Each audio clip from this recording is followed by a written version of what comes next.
Hello everyone, we are so excited to be back here on this beautiful Saturday morning for doTERRA's 2018 convention. It has been an amazing last 2 days and we have much more to go on. So Kendall, tell us a little bit more about your experience these last couple of days. Oh, the last 2 days have been so exhilarating. It is amazing to be around here with all these people, 34,000 people to be exact. We just come in and take over Salt Lake City. The information that's already been shared has been phenomenal, but we still have one more full day of incredible information coming your way. Yeah, one more full day. So what are we gonna do? How is it that we're gonna top this last couple of days? Well, let me tell you.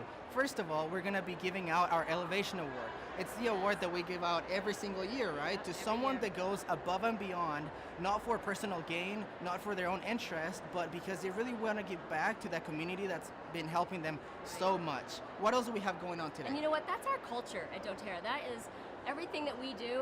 The humanitarian and giving back is thread throughout really everything. Yeah. So after that, we're going to talk to some veterinarians. We've got some really amazing new information, research and development on not only helping us as humans, but also pet care. How many of you are, you own a dog? You have a dog, right? I do, yeah. Yeah, I don't, awesome. but I have a lot of friends that do, and so we're going to learn some information about how to take better care of our pets. All the new science and research that's been done about that, and how we can use essential oils to help with our pet care. And I think it's something that everyone has been asking for, right? Like every single day yes, people say, hey, we absolutely. need more information about this. So you ask for it and we're giving it to you. And after that, we're actually going up into the co-impact sourcing, right? Yes. The global impact that doTERRA is doing for everyone. So obviously we obtain these beautiful products from all over the world. So not only do we make sure that we obtain the materials that we need, but we also want to give back. Going back to the culture thing that we were talking about, right? So we're going to mention a little bit more about what it is that we're doing on a global basis. So what's going to happen if people have been missing this last couple of days? What can they do? So, well, the great thing about if you plugged into this live stream is it's going to be accessible to you for additional 2 weeks after convention. So if you miss anything, you can go back and re-watch it. But I know you're going to want to hear this. We're going to hear from Corey Lindley. He's going to talk about all the efforts that we're doing globally. We source from all over the world. We're going to talk about new updates. We're going to hear some amazing stories from people that are in these countries and how doTERRA is giving back, and more importantly, how that affects us in the world. Exactly. So make sure that if you're watching this and you have friends, family members that would like to watch this, there's still time. They can still register. Yes. Make sure that they purchase the live stream. And once again, even if they purchase it today and they didn't have a chance because of babies crying, dogs running around, whatever it is, they're still going to have 2 extra weeks. So make sure that you tell them to hurry and purchase the live stream. So they're about ready to start. Okay, you so guys. make sure purchase the live stream. We'll see you there. Okay, bye. That the sun, even when I can see it, is there when the clouds keep it hidden from view.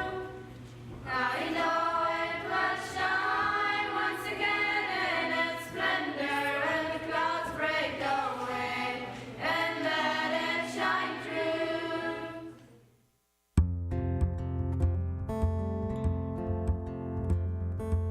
Hi, I am George Kleinshauser from Evergreen Colony in the middle of South Dakota, in the middle of nowhere.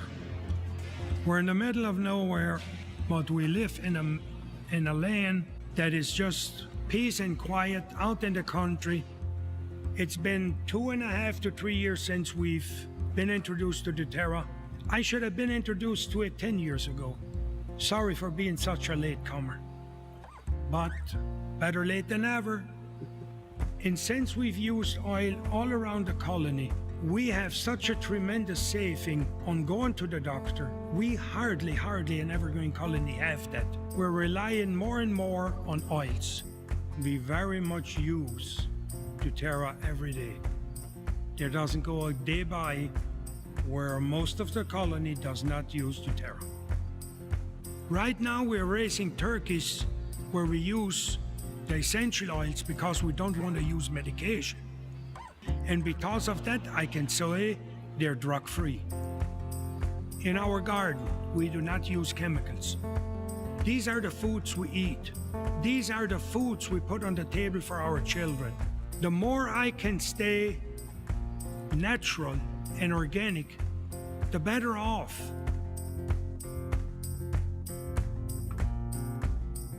how to ride lifestyle is so unique and a thing of itself. When a baby gets born, the mother doesn't have to worry about the job that she's working at Walmart or Kmart or wherever. She doesn't have one. She's a homemaker. If she needs to go take care of her baby, she goes take care of her baby. And then when the child grows up, the parents don't have to worry, how will we pay for the school for the child?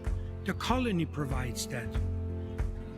One day my daughter came home from school and she's been sneaking her mom's, and she said, "Mom, why don't you tell Dad to give everybody in school an in-tune roll-on? It is so much easier to learn and concentrate."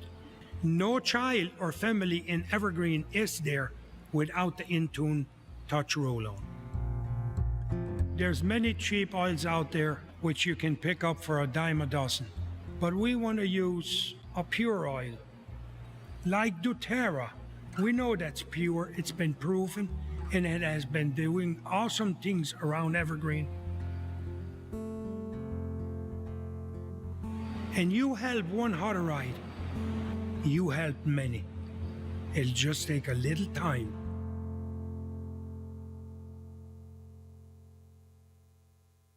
And now, ladies and gentlemen, please welcome to the stage doTERRA General Manager, United States, Sarah Marie Smith.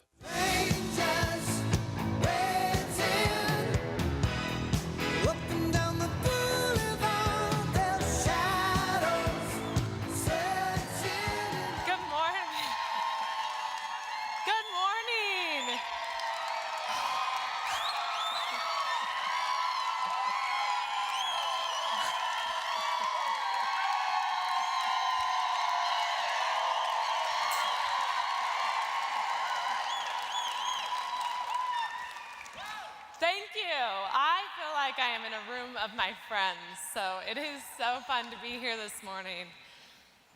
It's day 3 of convention, and we are all still here, so we're glad you're back. Today's going to be fabulous.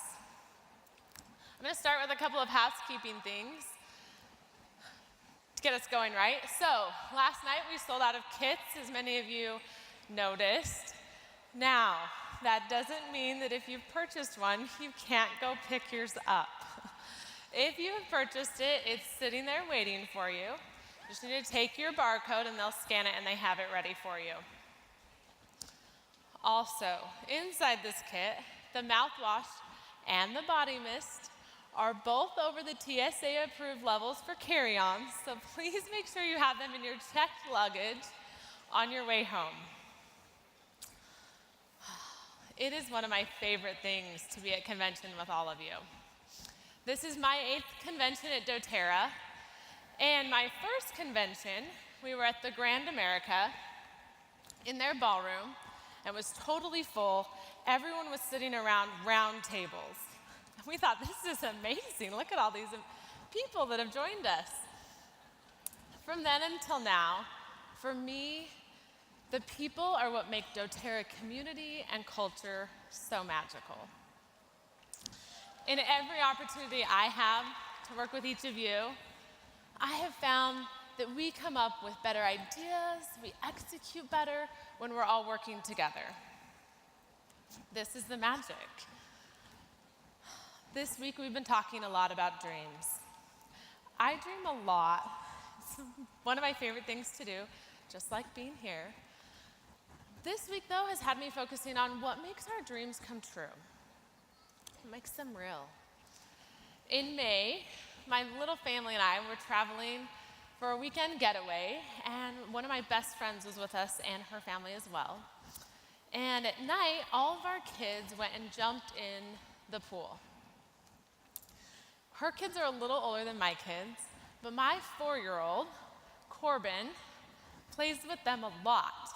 And when he realized he was the only one other than his little brother who had a floaty on, he immediately looked at me and decided he needed to learn how to swim. Because he's been playing with them for so long, he just felt like that was the right thing to do.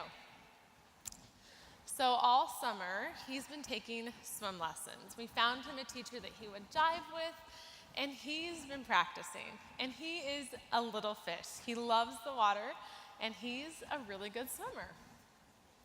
So for Labor Day, this just a couple weeks ago, my family was again on a little weekend getaway. We went to where there was a beach so we could get some sand in our toes and relax a little bit. And we spent lots of time on the beach.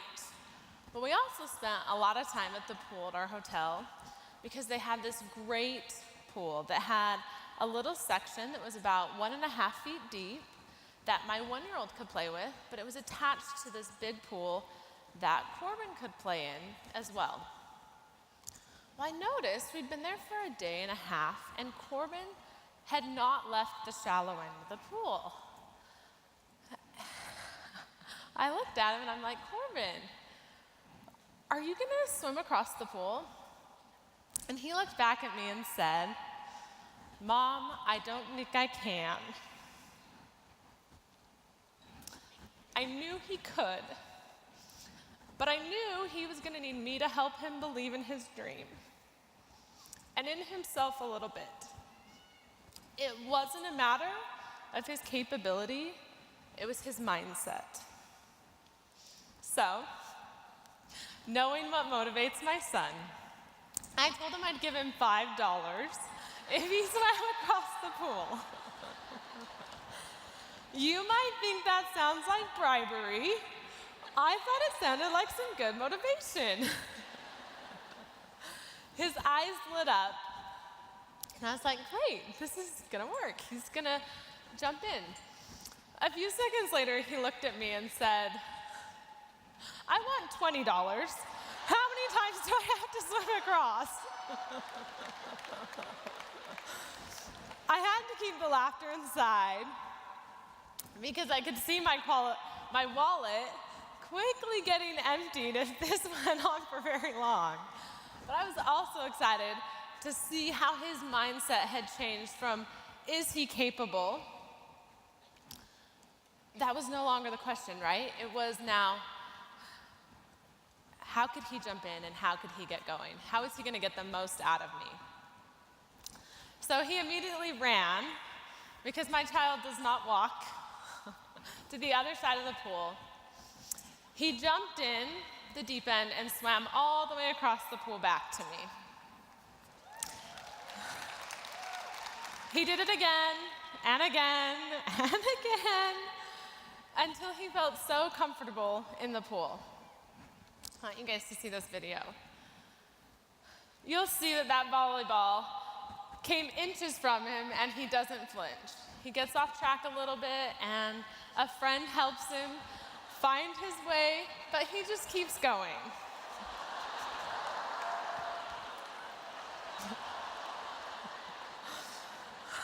After this, he made a good friend in the pool who was about 60 years old and was getting his exercise by walking back and forth across the pool. Corbin swam and floated next to him as he continued to go, and they played for a lot of the day. I'm sure their conversation was riveting. But this was just a great example to me of our dreams and staying focused on them, and all of a sudden being able to think and dream bigger and to believe in ourselves. Each of you have been dreaming this week. You've been inspired by being with your friends, some of them old, some of them new, and your teams, meeting new people who are part of this healthcare revolution with you. Have you written your dream down? Have you said it out loud? What does this dream mean to you? Will it change your life in some way if it comes to fruition? Will it help those around you?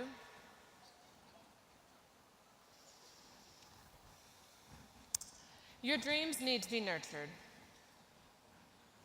And sometimes we need someone else to help us nurture those dreams.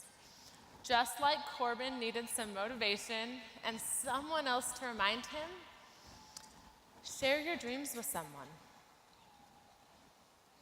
Let them help you keep your dreams alive. That dream you have is a piece of you. It's meant to come true, and you're having these thoughts and these impressions for a reason. You're made for more, and you can do this. You just need a little bit of belief in yourself.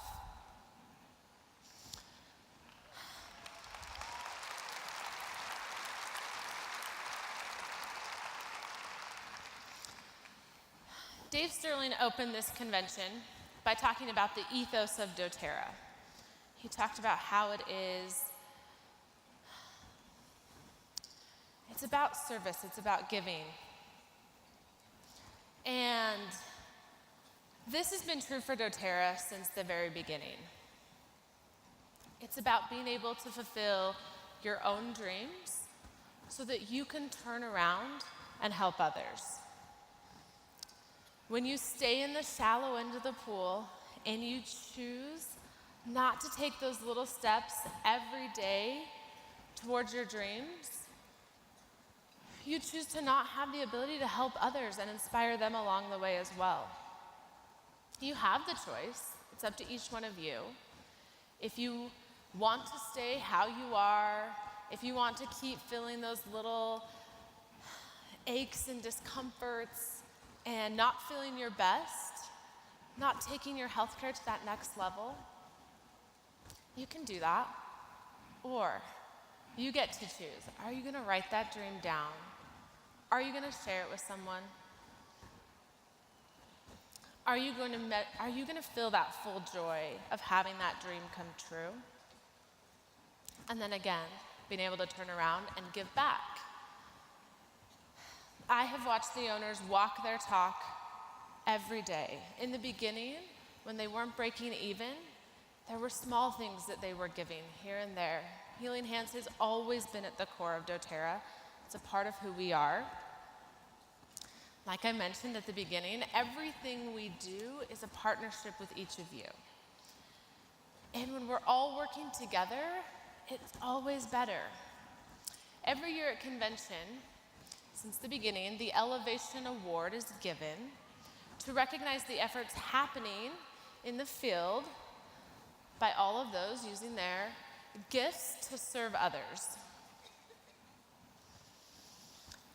You are joining us, many of you are joining us, in the mission to change communities one at a time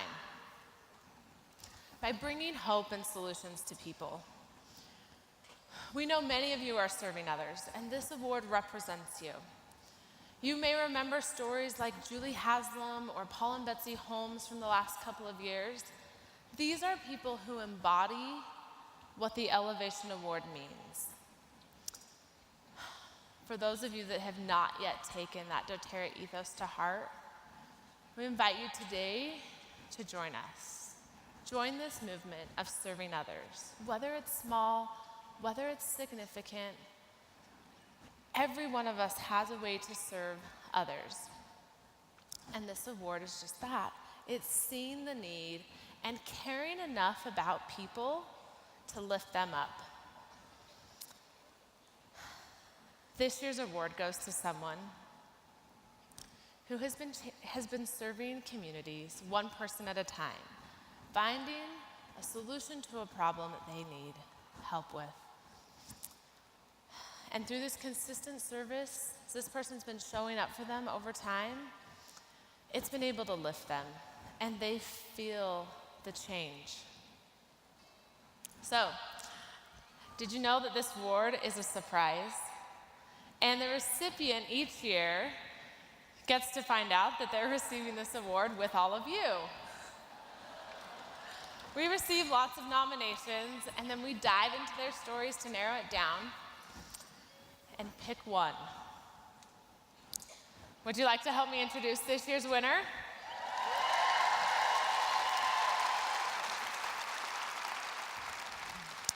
When I say ready, set, you guys are all gonna say play, and we're gonna kick off a video to introduce our winner this year. So, ready, set,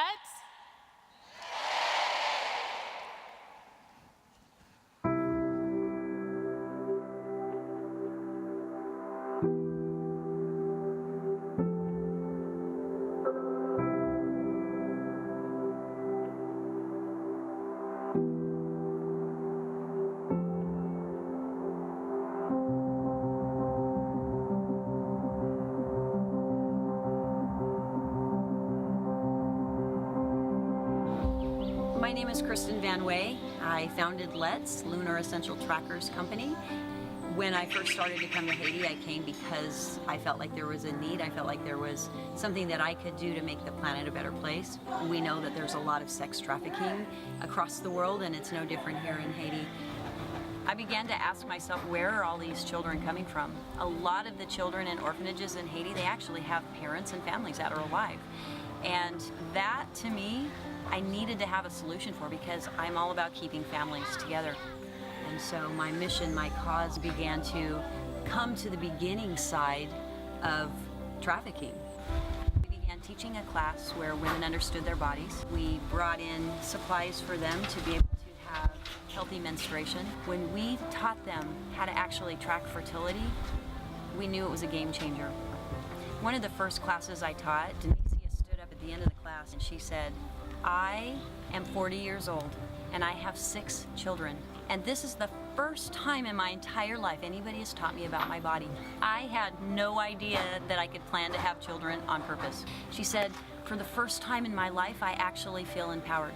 She said, I'm going to go home today and I'm going to teach my daughters, because whether you know this or not, this could end poverty.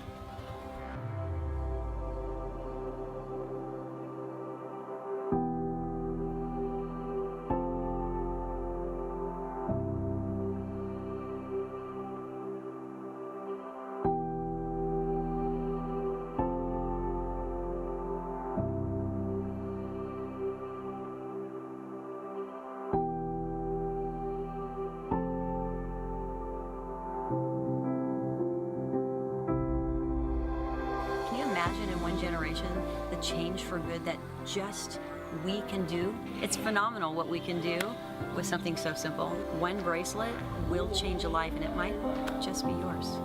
It might just be yours.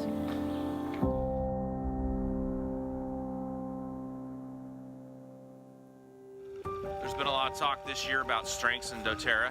There are 34 strengths typically discussed. You may not have been aware that there's actually a 35th strength, kind of a factor, if you will. Not everybody has it. Everybody is capable of developing it. And I can tell you without any doubts in my mind that my wife, Kristen, has it.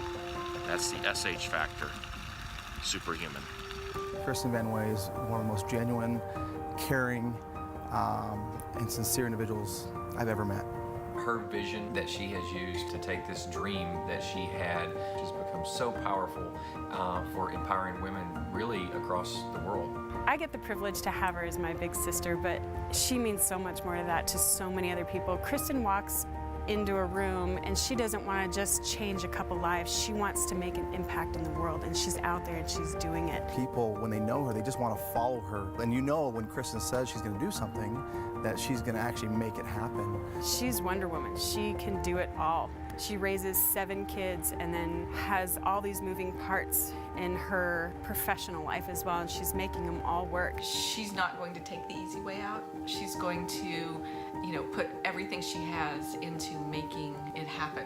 Kristen is who she is, and she's been this way ever since she was a little girl. As a brother, it makes you proud, right? It makes you say, that's my sister.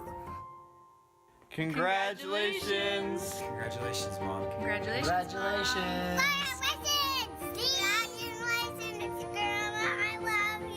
Mom, we are so proud of you. Hey, Mom, congratulations. Congratulations, Mom. Congratulations, Mom. Congratulations, Mom. Thank you for always being there for me. Congratulations on being doTERRA's 2018 Elevation Award winner.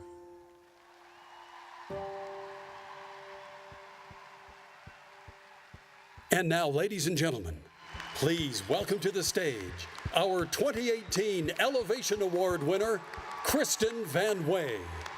Chances are we'll find a new equation. Chances roll away from me. Chances are they hope to be.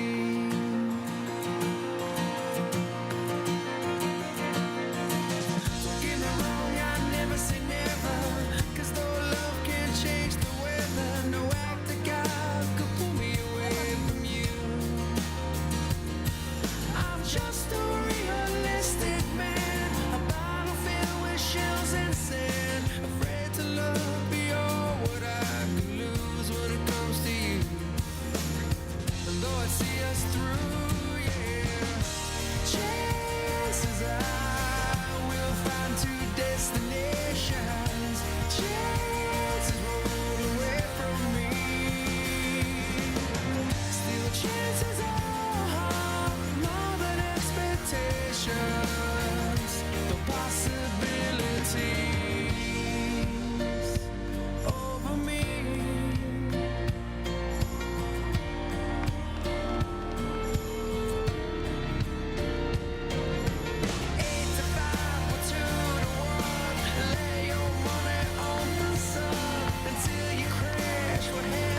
I don't really have a lot of words that can express. Malala said it best when she said that we don't raise our voice to scream, but we raise our voice so that those who don't have one can be heard.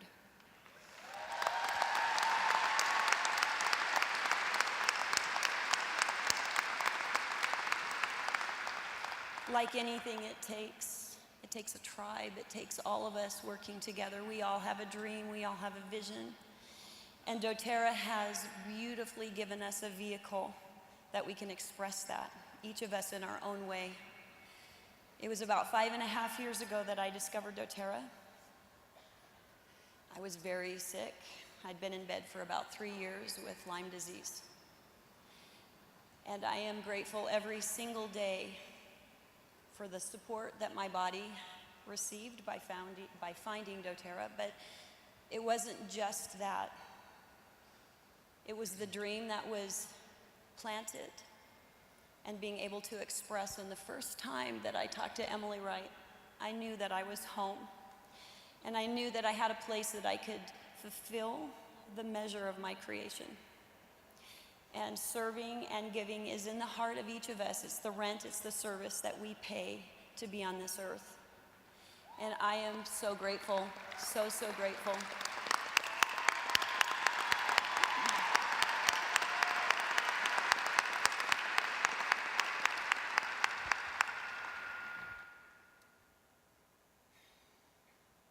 I believe that every human being should be able to wake up and have freedom, that they should be able to have food in their stomachs for their body. They should have culture for their minds, and they should have freedom in their lives. And we are here in doTERRA. We are taking this dream and this mission to every home, into every life. And going back to the main purpose of what my goal is, my mission, is that I believe in this generation we can end human trafficking.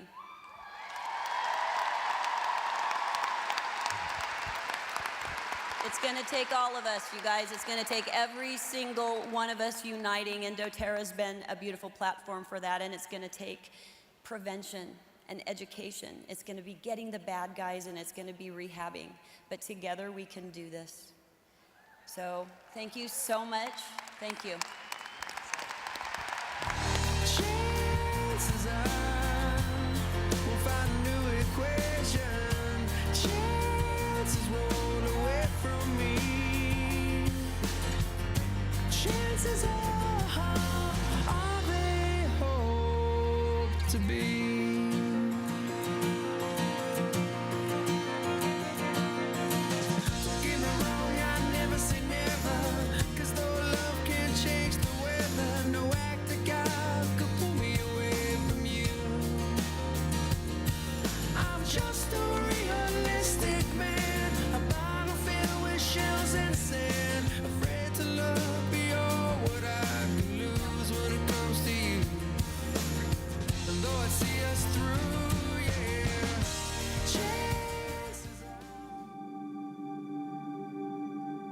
It's really important to me when I'm working with my animals or needing a product for my animals to be able to use something really high quality and really trusted like doTERRA, because they work.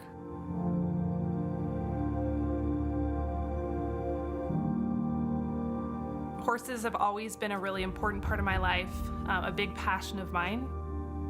I was one of those little girls that was absolutely obsessed with horses. When I was 13, I was old enough to finally start babysitting, and so I babysat as much as I could, and I started saving my pennies for a horse.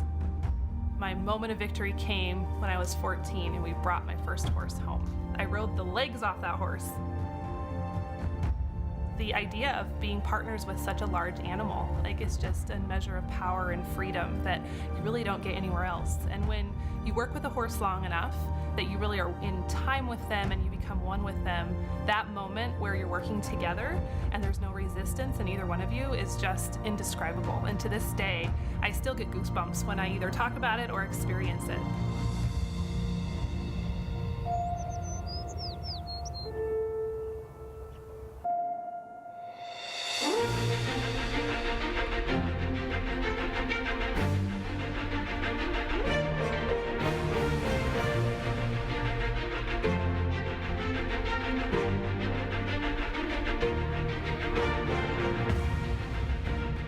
name's Jill Winger, and my husband and I and our 3 children share our 67-acre homestead with a whole lot of animals. Right now we have horses, dairy cattle, beef cattle, goats, chickens, turkeys, dogs, cats, and sometimes hogs. When you have as many animals as we do, it's really common that different challenges arise from time to time. It's really important to me to have a lot of different natural options available. So about 10 or 12 years ago, I really started to examine what my family was eating and what we were putting in our bodies and on our skin. And it wasn't too long after that that we really started to look at how could we treat our animals better. Come here, Dodo, come here, look at, do you want to see? So we just have a lot of dogs running around, some big ones, some small ones, and I find I use oils a lot on our dogs. It's everything from calming for our older dog who gets really, really upset when there's thunderstorms or loud noises or things like fireworks on the 4th of July. I've used digestin, also on the paws.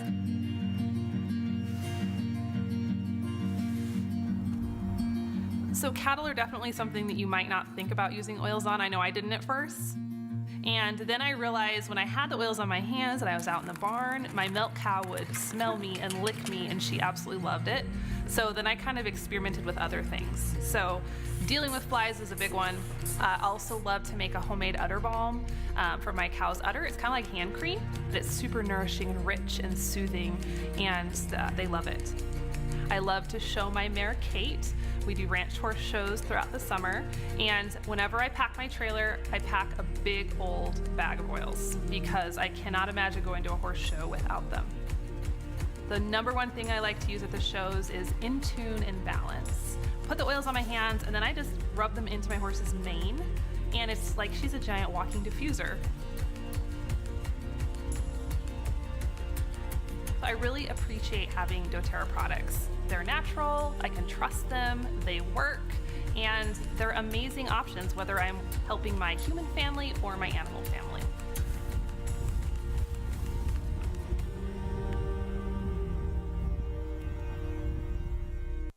Ladies and gentlemen, please welcome to the stage doTERRA Chief Commercial Officer Andrew O'Hare and the veterinarian panel.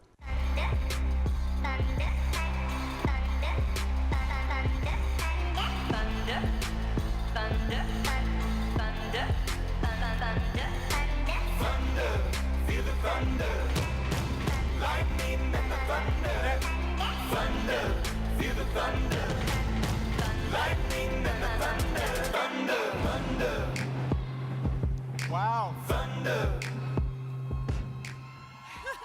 How excited are we for this panel? Any pet owners out there? You know, it really is clear that we love our pets. In the US alone, over 2/3 of the population, or about 85 million households, own a pet, and they are truly a part of our families, and that's not to mention the other large animals, as we've seen on the video, that have equal significance to us in our daily lives. Today, we have assembled some of the most renowned veterinarians who are pioneering the use and integration of holistic methods into their practice. And of course, they're using doTERRA essential oils daily with their patients and own beloved pets. I'm so excited to be able to host this panel. Let's meet them. Dr. Rourke. Hey, everybody. Woo! The EO vet. I'm Dr. Janet Rourke. I'm a veterinarian in Austin, Texas. Where's my Texans? Love y'all. I own Hill Country Mobile Veterinary Service. It's an integrated practice that's mobile. It's a mixed animal practice, so I see a lot of different species of animals, and of course, I'm the Essential Oil Vet on Facebook. I know a lot of y'all follow me, so. I've owned Hill Country Mobile Veterinary Service for about 9 years. I started using doTERRA only essential oils in my practice in about 2014. So. Fantastic. Dr. Frezzo. Hello, I'm Dr. Mia Frezzo. And I practice in New Jersey. So I own Animal Hospital of Hasbrook Heights, and I'm happy to practice integrative medicine and use essential oils, only doTERRA oils, every day. Many of you may recognize that I co-authored the book spoil your pet, a practical guide to using essential oils in dogs and cats. And Jan Jeremias and I are very proud of this book, and we are so happy to help each of you to practically use these oils in your daily homes. So I'm pleased to be here. Thank you. Dr. Fisher. Hi, I'm Dr. Janice Fisher. I'm from Dartmouth, Nova Scotia, Canada. Woo! All the Canadians! Canada! Woo! So I work at a practice, Full Circle Veterinary Alternatives. We are a complementary medicine practice, and I use acupuncture, traditional Chinese medicine, rehabilitation, animal chiropractic, and of course, doTERRA essential oils every day in my practice to help the wellness and overall health of my pets. Nice. Dr. McCaskill. Good morning, everyone. I'm Dr. Larry McCaskill. I have a veterinary acupuncture and integrative medicine practice in Baton Rouge, Louisiana, home of the Fighting LSU Tigers. Let's not get the rivalry going here. We forgive you, Larry. It's okay. Anyway, I've been a veterinarian now for over 37 years. The last 10 years, I've been practicing veterinary acupuncture and integrative medicine. It's been a life-changing event for me. One of the more challenging things I've ever done. It's also been one of the most rewarding things. I am a certified traditional Chinese veterinary medicine practitioner. My 4 modalities of certification are acupuncture, herbal medicine, Chinese herbal medicine, Tui Na, Chinese massage technique, and food therapy.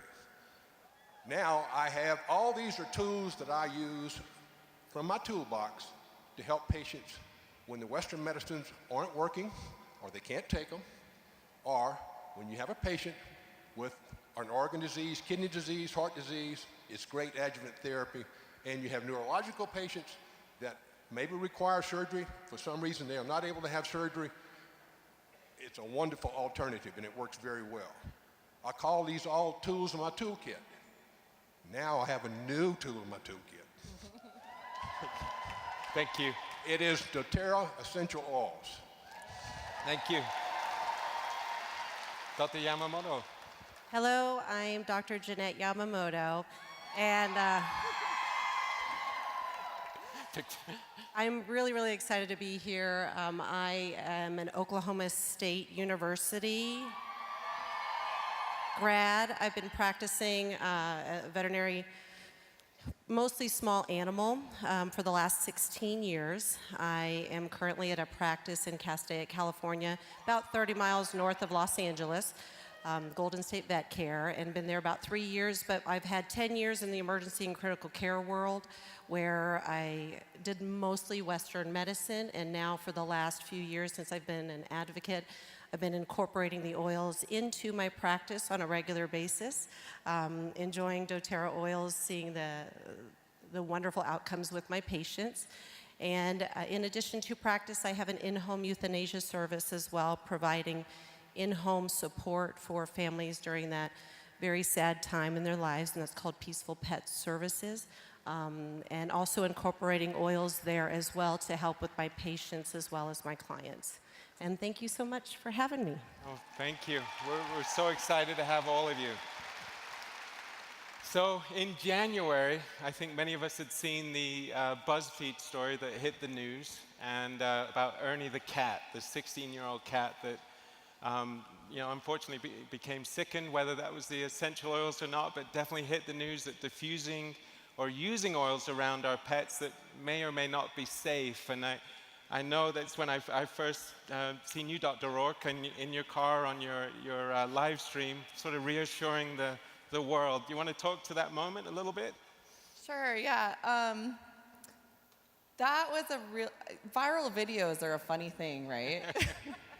And you can find anything you want to on the internet. And so when the Ernie the cat viral post went around, I was getting hundreds and hundreds of questions.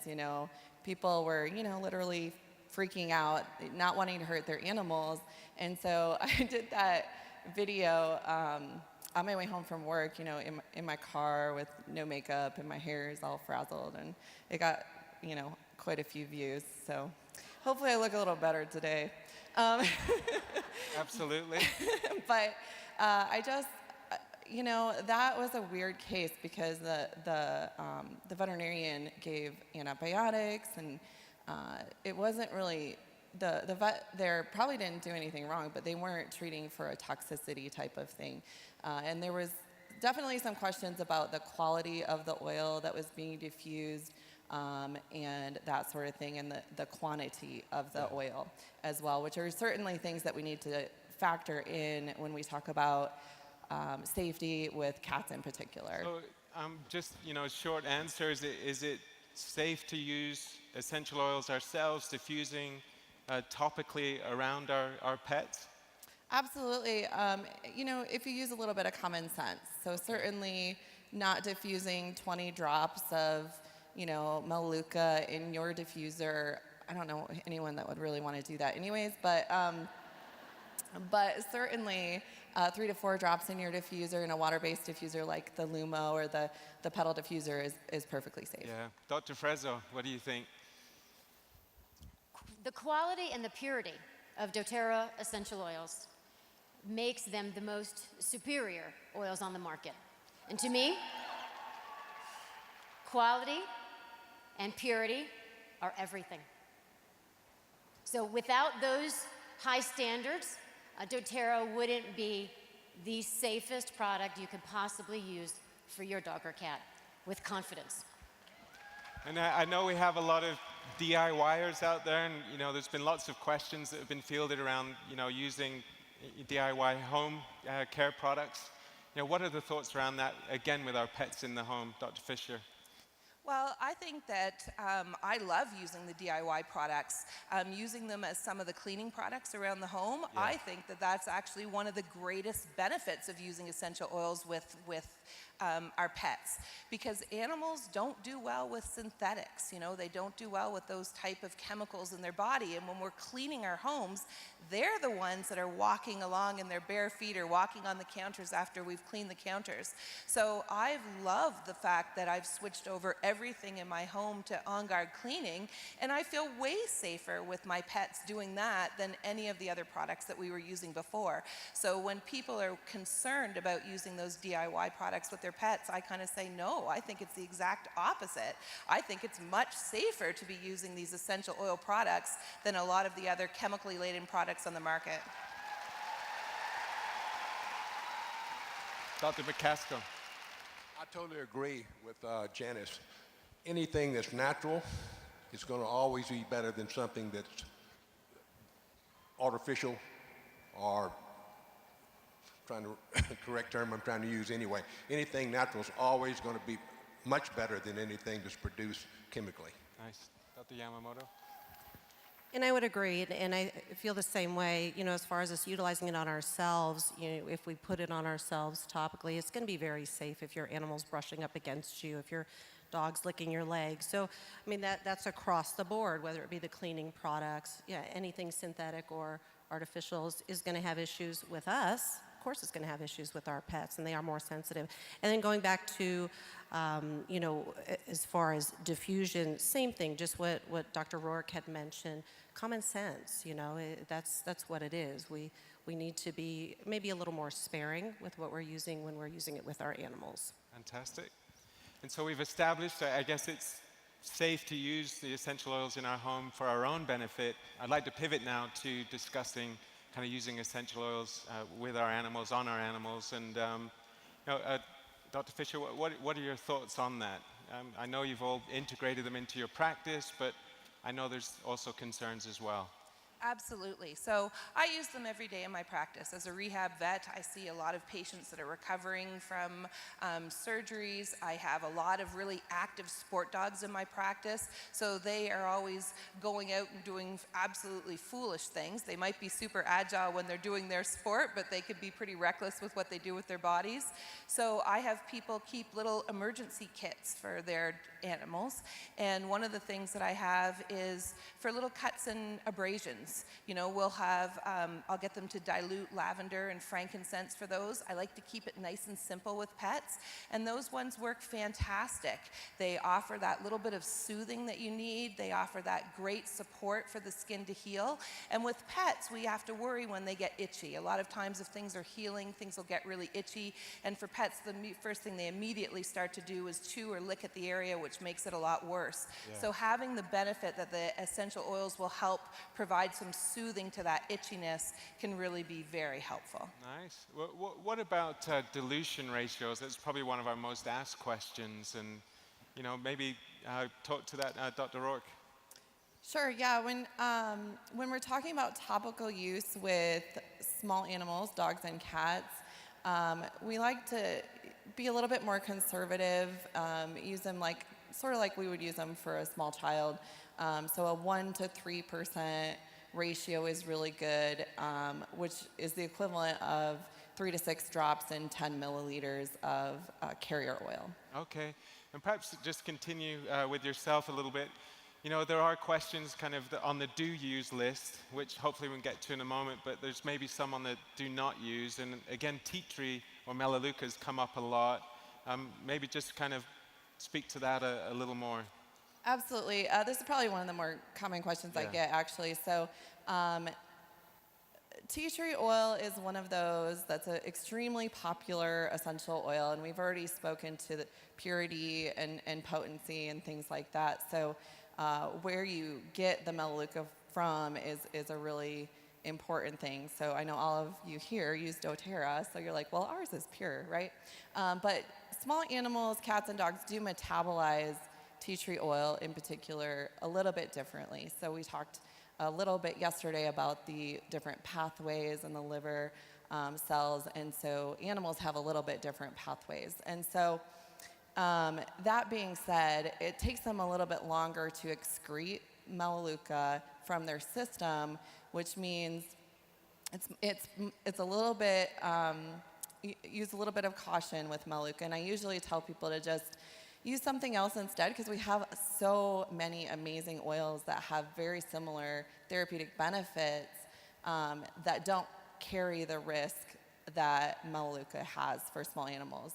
Now, I know all of us have probably, on the panel, have probably used melaleuca in our practices, but these are very specific situations and scenarios.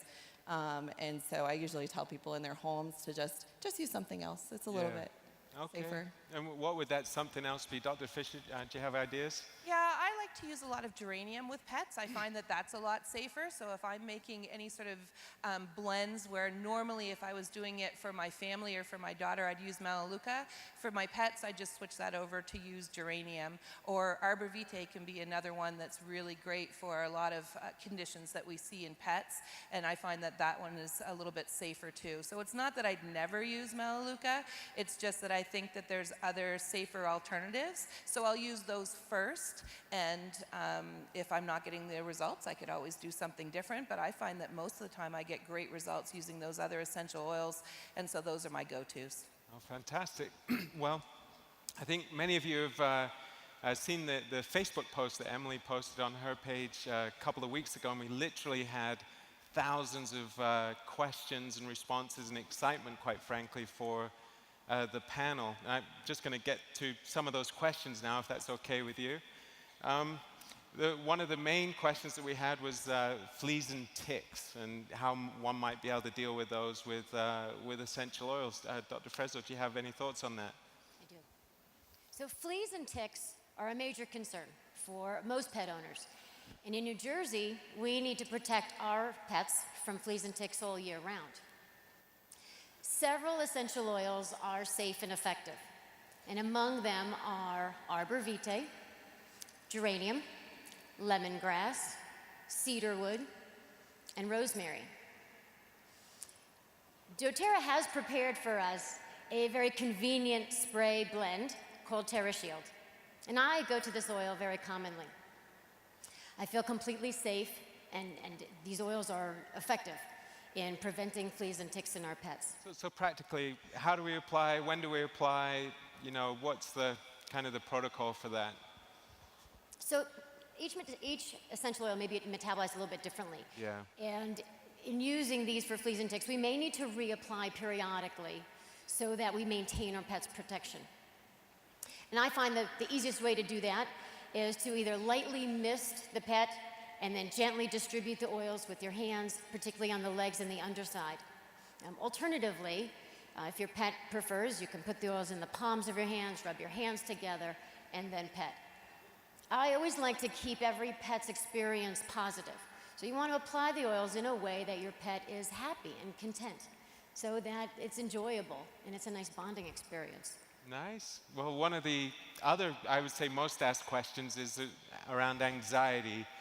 And, you know, they go to the park, they get anxious, 4th of July fireworks, they're anxious, they take time to recover from that. Dr. McCaskill, you sent through a lovely video of how you calm and relax your patients in your practice, and hopefully we're going to be able to tee that up here in a moment. Hopefully we can see it, and maybe you can talk us through the video here, how you go about that. Perfect. If you'll look and see the video, if Is you'll this look your to dog? I'm Is sorry? this a patient or your dog? This is my dog. If you'll notice, my hand is now pointing toward the diffuser. We diffuse continuously while we are working. I normally start with lavender, and we'll use Serenity and lavender. If we think we're having a real stressful day, we'll add frankincense to help us out a little bit there. You can see that the dog itself now, my tech, who is also my daughter, who's sitting right over there, yay, Megan. Anyway, you can see that she's applying to the pads of the feet, okay? She's, first of all, let the animal smell it. Some will accept it and love it. Some, like my dog, not crazy about it. I'll tell you a quick story about using Breathe with the dog in just a second. But anyway, pads of the feet, you got it in your hands. If you're going to put it on you can put it on the ears, not in the ears, on the tips of the ears. You can put it underneath the flesh of the skin of the abdomen. That works real well. And if you're going to use the coat and just coat the skin, you want to go against the grain of the hair. Quick story. I call it a war story. I snore, my dog snores. I have a diffuser next to my side of the bed. My wife has a diffuser next to her side of the bed.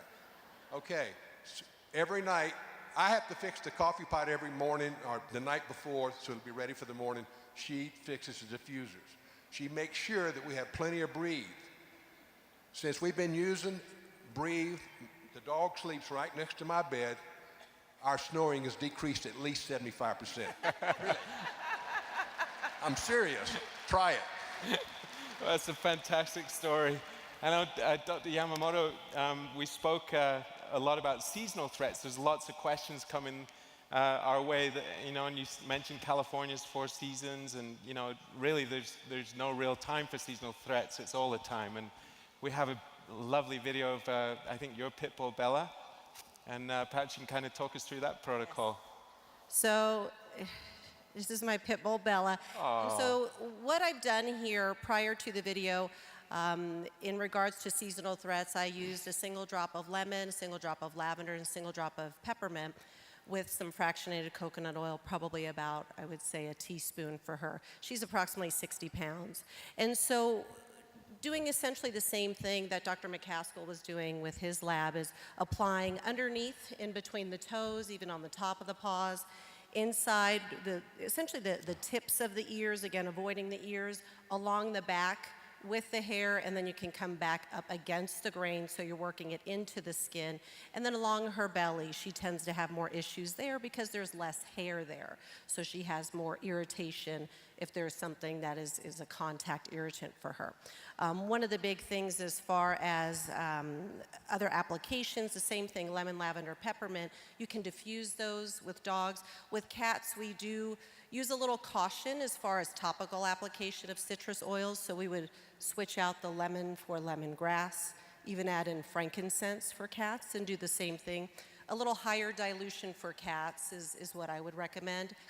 One of the things too with dogs, when you're applying into the ears, The big thing, because you'll have dogs like Cocker Spaniels, Basset Hounds that will be seasonal threat prone.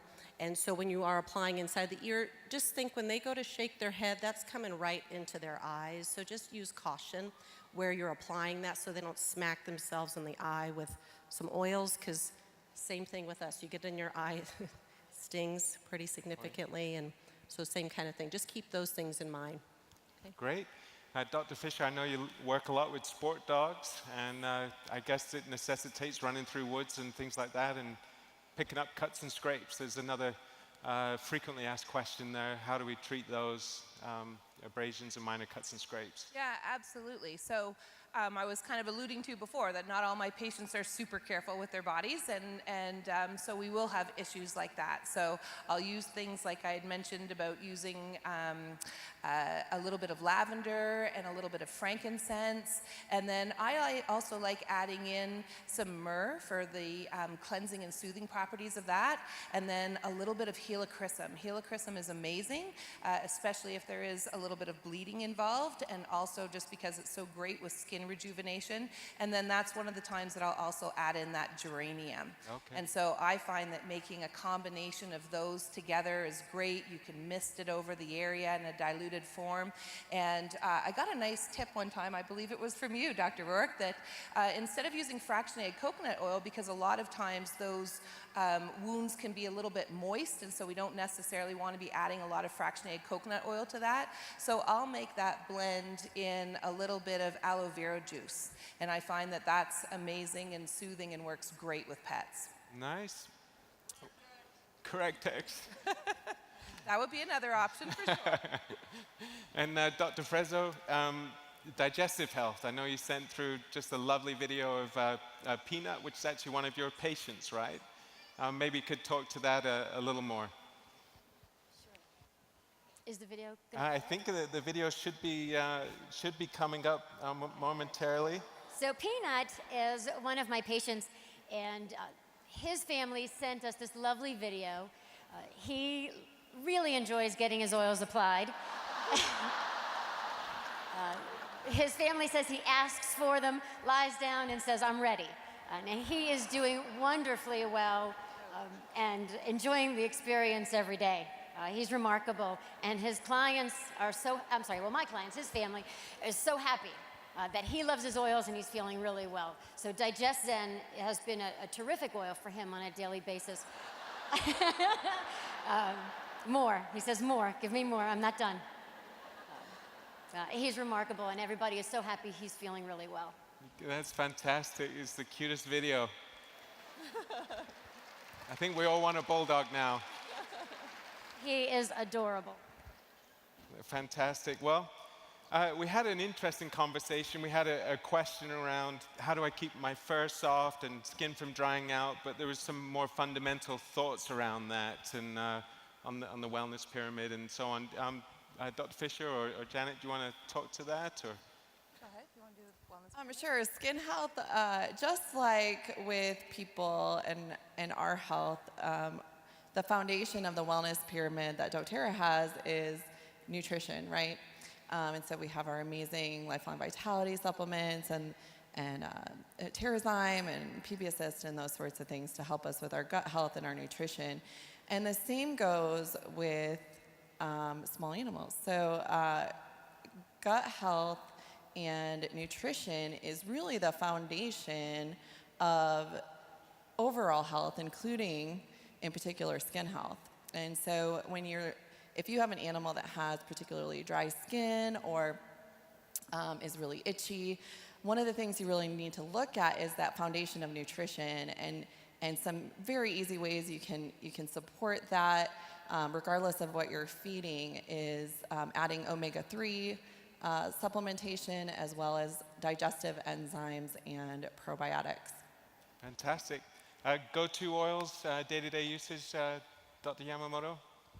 I would reiterate that as far as, I think one of the questions with probiotics, every day. I think you want to have them in every day, and high quality food. I think that's a big thing right now is there's so much variety out there.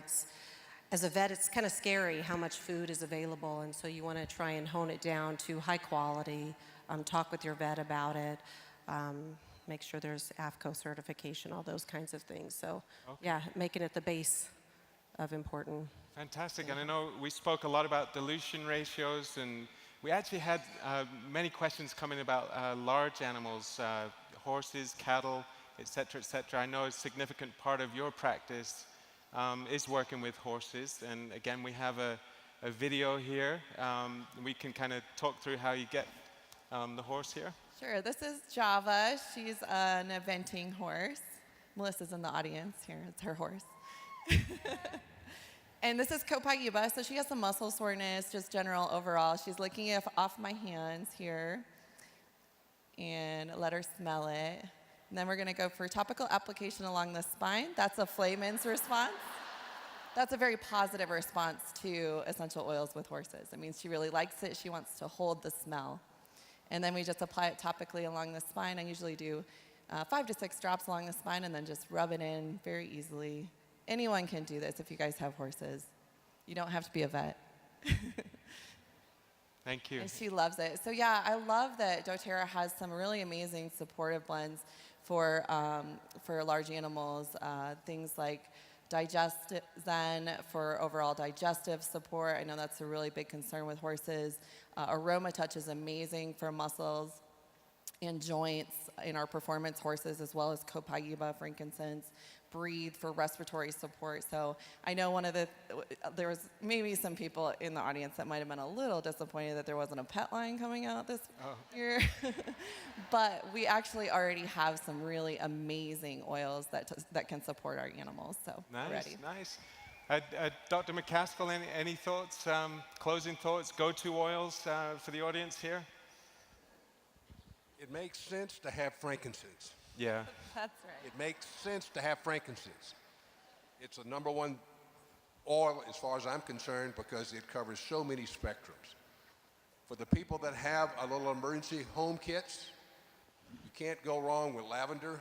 You can't go wrong with frankincense. You can't go wrong with myrrh.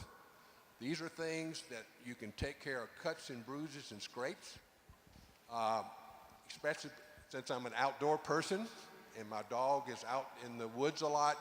I have the opportunity. I have made myself a little emergency kit for myself and the dog.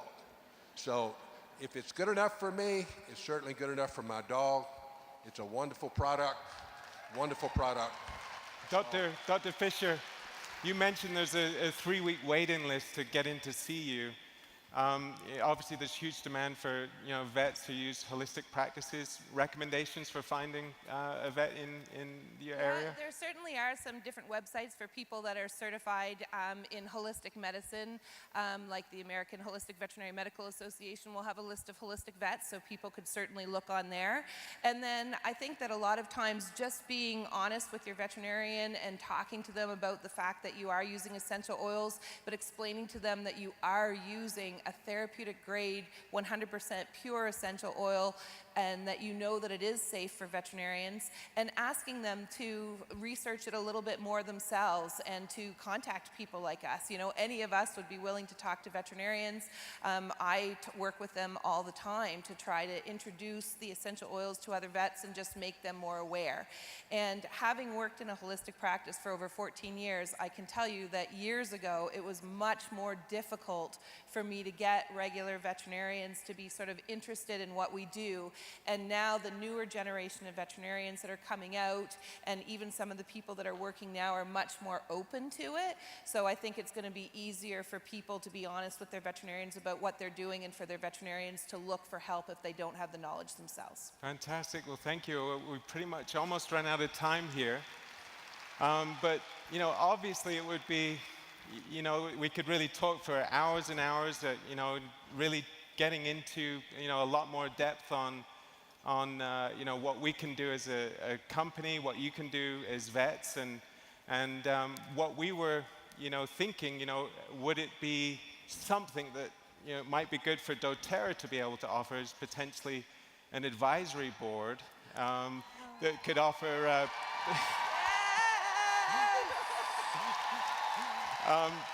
Do you think this is a good idea? Where we could meet, maybe a couple of times a year, discuss best practices.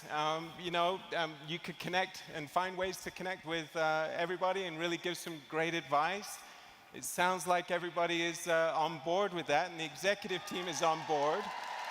And so I'm pleased to announce in 2018 that we're going to launch the official doTERRA Veterinary Advisory Board.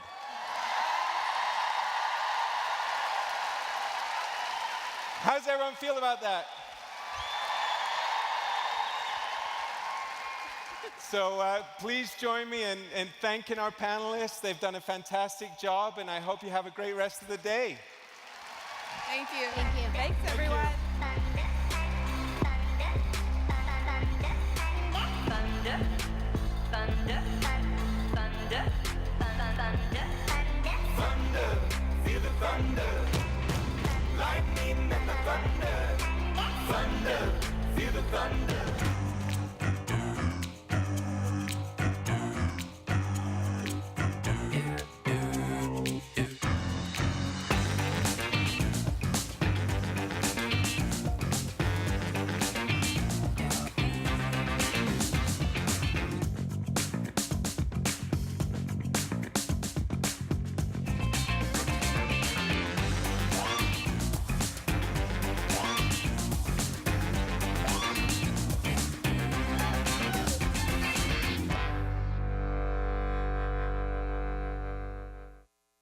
Ladies and gentlemen, please welcome to the stage doTERRA founding executive, president, and CFO, Corey Lindley. But if you close your eyes, does it almost feel like nothing changed at all? And if you close your eyes. Thank you. Oh, it's wonderful to be with you today. Wasn't that amazing? A vet panel, I love that. We've talked about, okay, do we need some pet products? But I'll tell you that I was talking to Dr. McCaskill right before, and we said, oh, what do you think in time about some pet products? And he said, Corey, I'll tell you, right now, I have a full tool chest with everything doTERRA has to be able to treat any pet. It's remarkable, and we look forward to their expertise bringing to all of you.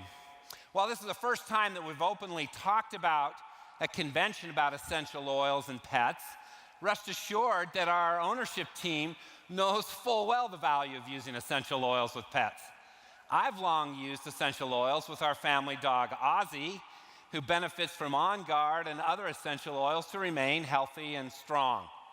However, this is Ozzy here. My favorite use of essential oils with pets is when my wife's loving 25-year-old Mustang Blue gets some Digest-Zen to help with stomach ailments. Blue's become more accustomed to Digest-Zen over the years, but still likes to pucker his lips after getting a dose, right? It's been great to recap doTERRA's 10-year history this week. doTERRA has certainly come a long ways. Have you wondered what you were doing or where you were at in life 10 years ago? Well, here's a picture of our family taken just over 10 years ago. That was a great time of life when Janice and I had all of our kids at home. However, now I have 4 of my children married, with another getting married in a few weeks, and we have 16 grandchildren, with 8 of the grandchildren being added in the last 18 months alone, right? Rob talked about the birth of his first grandchild. Mark brought up his beautiful little grandchild, Harvey, his 9th grandchild. Well, for Janice and I, they seem to be coming in multiples, okay? Now, that is more true than some of you may know. At last convention, I mentioned that we had just had the birth of our triplet grandchildren that were born a week or 2 prior to convention. Okay? Here's a picture of them that we shared at last convention. Well, I want to tell you, here they are today, a year later. Yes. and they are growing nearly as fast as doTERRA. They're healthy and strong and doing great, as are their cousins, Franklin and Eleanor and Jack, and it's wonderful to have grandchildren. So the past 10 years have been nearly as productive for my family as they have been for doTERRA. Don't let it ever be said the owners of doTERRA don't understand how to grow a downline, okay? We get it, all right? Dave, we've talked about some of the growth of doTERRA so far, but I want to show you why I'm excited about the future of doTERRA and what we have going on and what's going to lead us into the next 10 years. This chart shows the growth of doTERRA over the past few years. If you look at the highlighted part of the chart, you will see that each year we just keep adding more customers and more lives influenced in a positive way by the use of essential oils. Of course, doTERRA is growing all over the world, but really the markets where we grew the most the past few years were right here in the United States and Canada. Can you believe that? You can see from this chart that over the past few years we've added more new business, this is just new business, in the United States and Canada than we did in the markets of China, Japan, Australia, Europe, Latin America, all combined, okay? We are literally doubling the size of the business each year in some of these international markets. And then as we add new markets like Russia, Brazil, Colombia, Ecuador, and other exciting places, we can influence the lives for the better all over the world, and our growths are tremendous. The time may come when we grow more in an international market than right here in the United States, but that day hasn't come yet. And as our business as you can see, because our business continues to grow and thrive, and as we look into the future, we don't see it happening in the near future because the U.S. market is strong, vibrant, and growing at a rapid pace. So with our growth in the United States, we've had some growing pains. And I want you to know that we have felt that. We know that you've felt that, and we have felt that. We've had some delays in shipping. Sometimes we ship you and your customers the wrong product. I get that. For that, we apologize, but we are getting better and better, and those errors are getting fewer and fewer. Yeah, thank you. Our team, there's an amazing operations team that is doing an amazing job at focusing on solving these challenges of growth from a distribution perspective. We recently brought online our Dallas, Texas facility. Yeah. You can see from this footage that it's a highly automated facility. It's able to accommodate well over 1 million orders in a single month.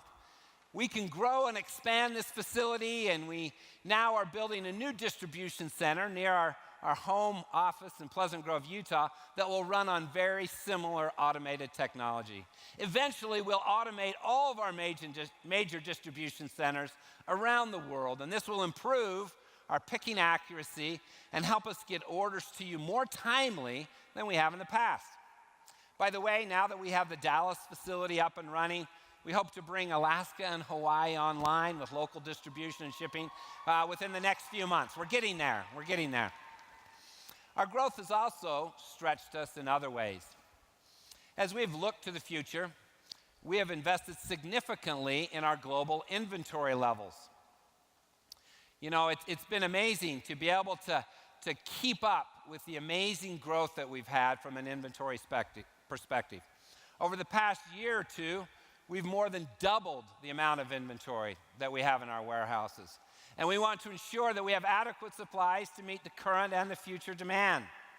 This has not been an insignificant cost, as we've invested more than $100 million in additional inventory just since January of this year. I'm proud of our team for not running out of inventory of our key oils and products during this time of such tremendous growth throughout the world for doTERRA. Yeah. I've got a lot more to say about our supply chain and co-impact sourcing and the way we procure our essential oils in a minute. But I'd like to quickly address our growth in another way. This chart shows the growth in the number of customers that purchase essential oils from doTERRA. You can see that over the past 4 years, the compound annual growth rate is an amazing 47%.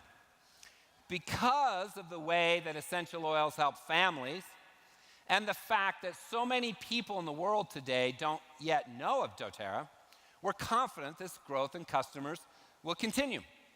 As you all know, our focus is on working with amazing leaders in marketing our products, rather than selling in retail stores or directly selling online.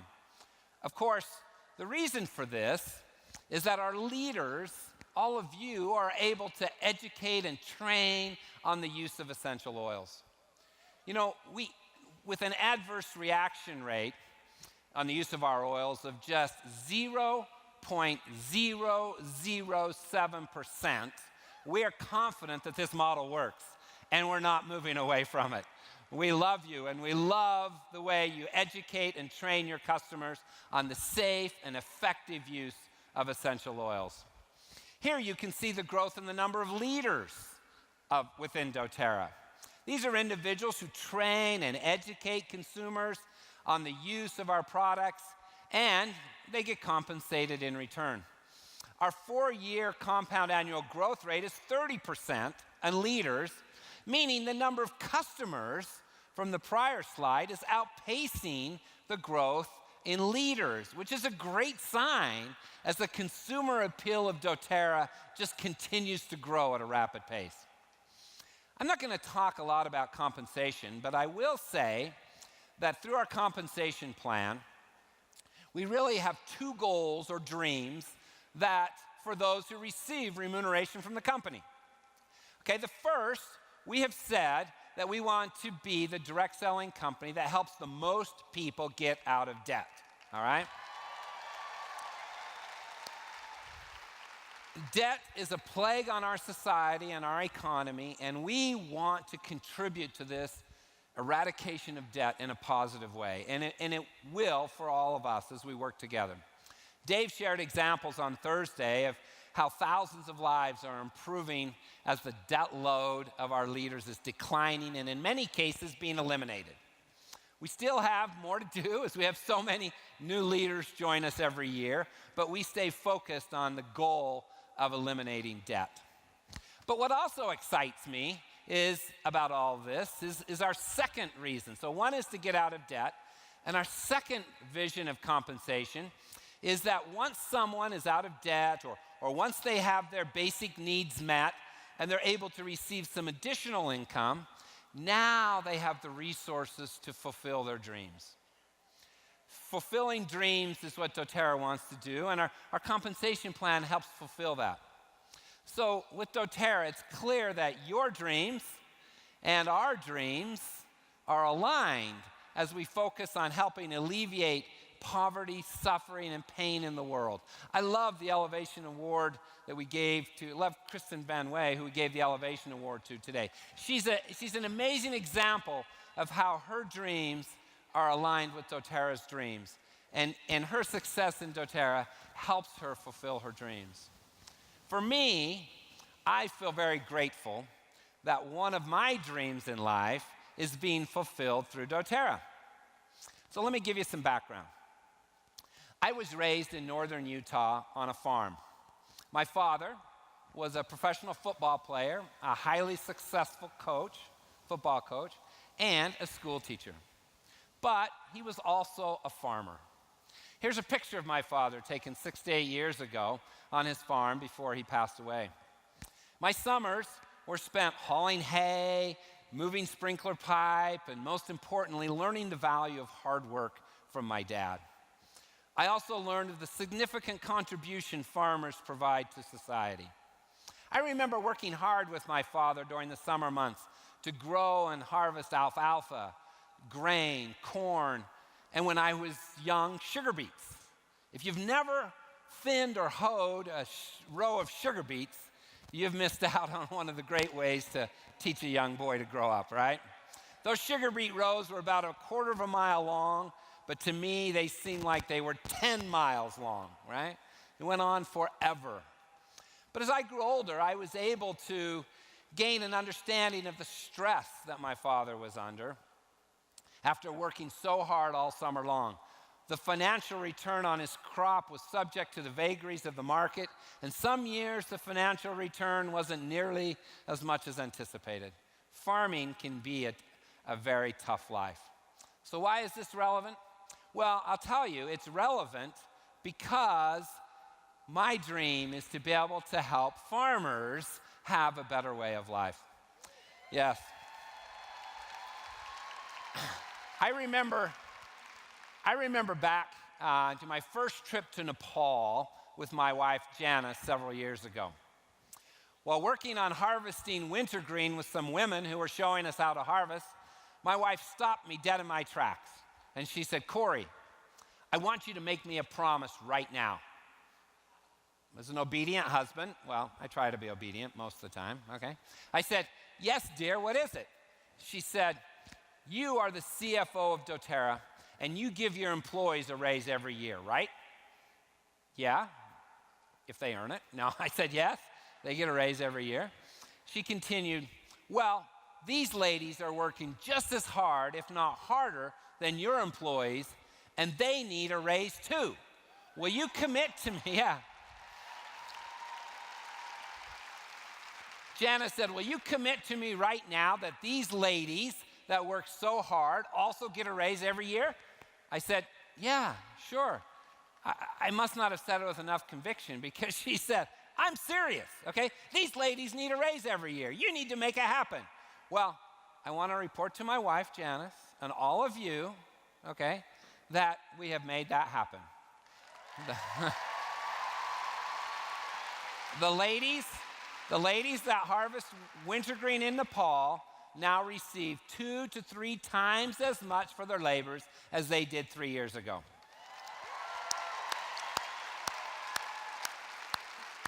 They are able to pay their school fees and for their children and buy the needed supplies now without the stress that they had. But I can tell you, it's just not Nepal. It is literally all over the world. You can see with this chart that we're working with growers and people and farmers harvesting oils literally all over the world. We call this our Global Botanical Network. This latest sourcing map shows the oil, and also includes the new oils which we've launched here at Convention. So you can see pink pepper from Peru and Kenya, turmeric from India, magnolia from China, green mandarin from Brazil, and yarrow from Bulgaria.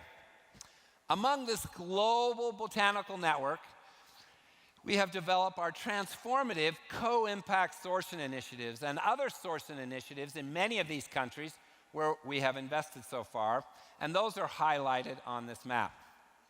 This slide is comprehensive, showing all the countries from which we are sourcing our oils and highlighting the co-impact sourcing countries in purple.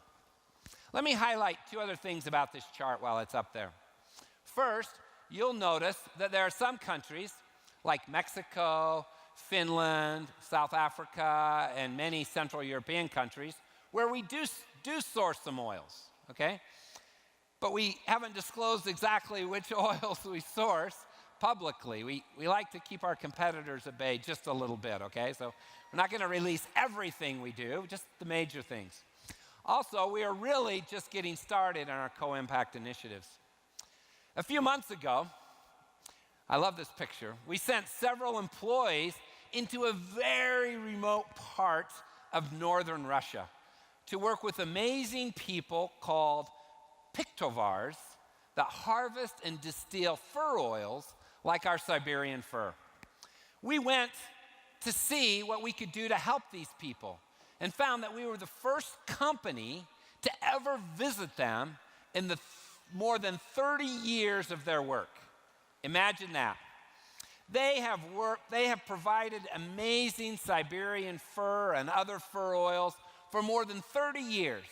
And we are the first company to ever visit them, to see how they gather and distill oils, to see how they live, and to discuss ways that we can help them as they provide oils to us. Literally, we are the first company that has ever really cared, right?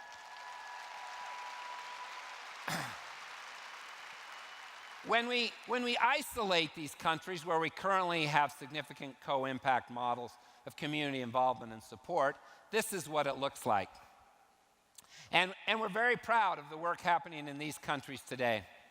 Through our focus on securing the highest quality, pure, and natural oils from around the world by our amazing sourcing team, we have now invested more than $95 million in non-inventory assets, building the most robust and benevolent global supply chain in the essential oil world.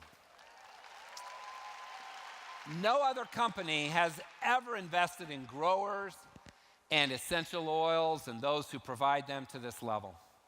Another fun fact that directly impacts all of us is that we have continued to make our oils more proprietary and more exclusive. Clearly, everyone wants to copy doTERRA. A favorite marketing pitch from other essential oil companies is that their oils are just like doTERRA. Well, guess what? They're not, okay? They are not like doTERRA. As we currently evaluate our supply chain for essential oils and develop new products, we've continued to increase the number of oils that are proprietary or exclusive to doTERRA. A few years ago, this number was 82%, then it was 84%, but do you know where it is today? 96%. That's right. 96% of our oils are proprietary or exclusive to doTERRA through our proprietary formulas as well as the sourcing agreements we have in place with various trusted growers and distilling partners from around the world. So, do you want to meet the team that's making this happen? Help me welcome to the stage our strategic sourcing team and some of our grower and distiller partners from around the world. Please give them a warm welcome.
Wow.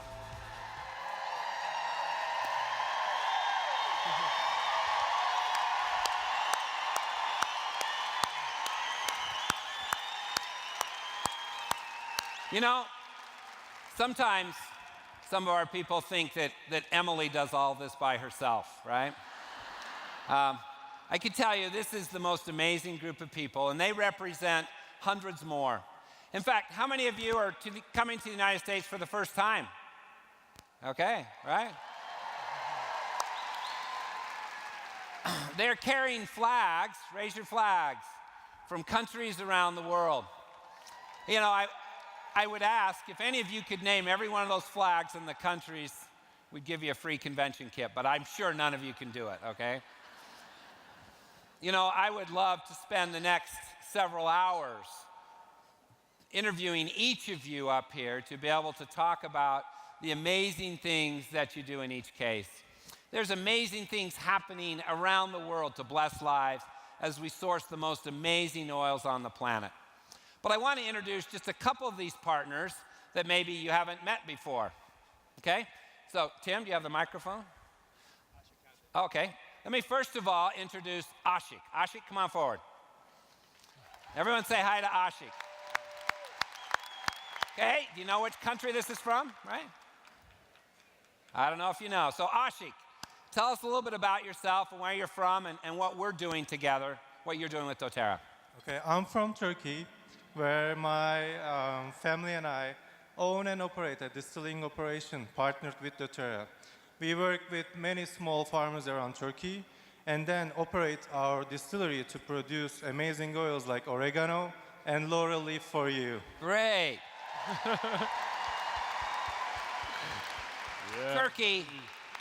Turkey is an amazing country, and we are very grateful that you're here with us today. I understand that this is your first time attending convention, so tell us how long have you been working with doTERRA and how'd that come about? I first met with Tim and Sean at a conference exactly 2 years ago, and we have been working closely together ever since then. We have had to scale up our operations in Turkey as fast as we can. That's because of these guys. Yeah. Okay. Yeah. Yeah, to produce a lot of oil to keep up with doTERRA's growth, which is not easy. Yeah. But we are passionate about what we do, which makes it all easier, of course. We love working with doTERRA's sourcing team. Wow, great. Yeah. So thank you, Ashik, and please pass along our gratitude to your family for all that you do to bring us the most amazing essential oils in the world. Thank you, Corey. And we're grateful you're with us. I have to tell you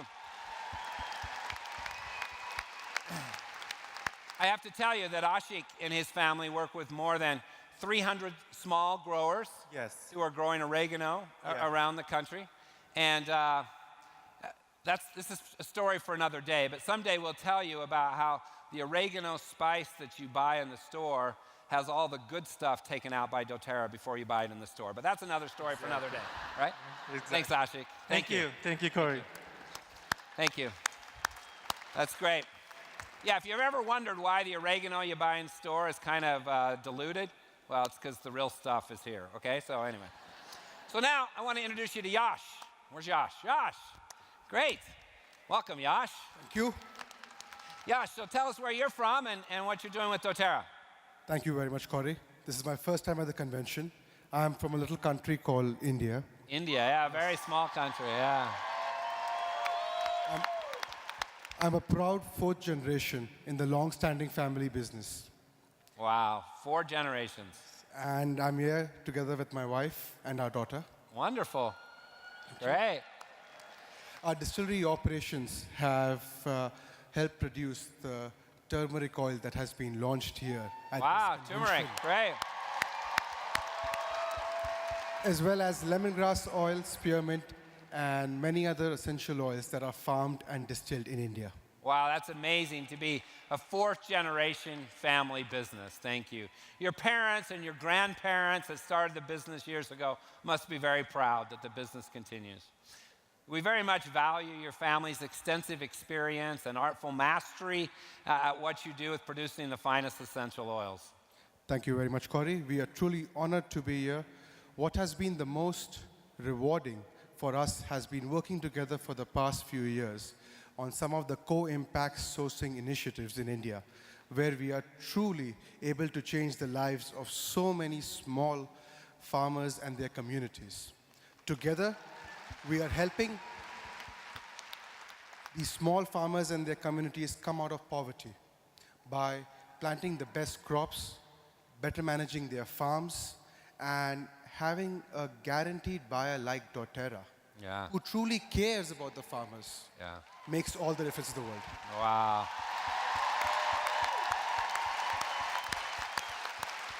Well, thank you again, Yash, to you and to your family. Pass along our regards to your family, and thanks for all that you're doing to change lives in rural India. Thank you very much, Yash. Thank you. Thank you, Corey. Yeah.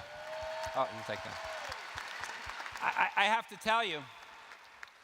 tell you that with Yash, I was talking to Yash, and the first question he asked me is, so when is doTERRA coming to India, right?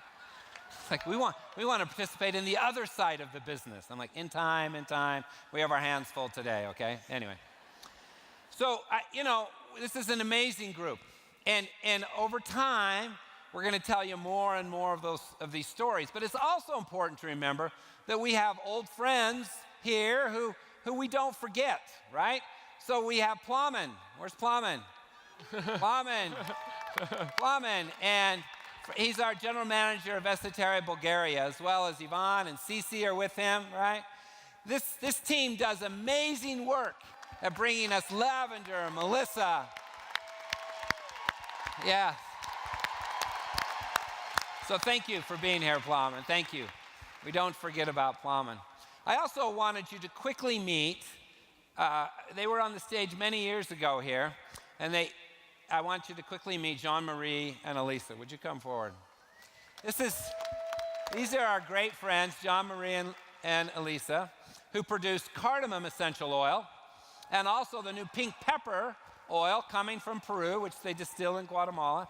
And we learned about them in the video that Emily and Mark talked about with the volcano in Guatemala.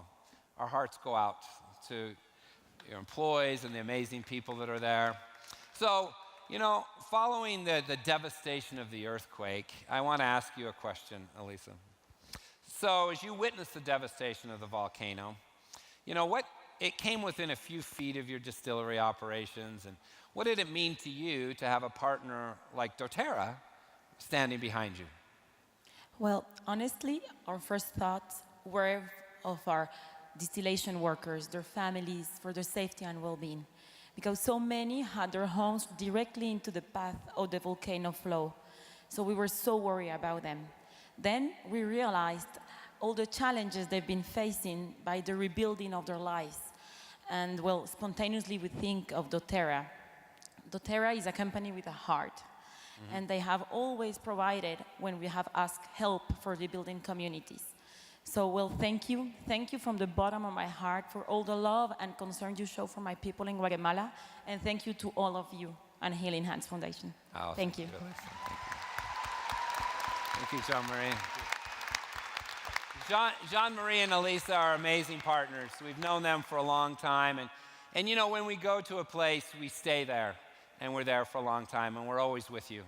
We're great partners. So each of these amazing partners and growers have amazing stories. There's more than 50 up here, and there's more that couldn't be with us on stage for our convention. And there's many, many more just like them in our Global Botanical Network. These partners are working with literally tens of thousands of small farmers around the world to produce our oils. Dave mentioned on Thursday that we create and support nearly 100,000 jobs through our sourcing efforts focused on areas around the world where these plants grow best, and working with farmers and distillers with a focus on support for small-scale farmers. And these jobs have supported over 450,000, nearly 500,000 people when you take into account the households, the children, the grandparents that these growers support. So thank you very much for being here with us today to share in our dreams.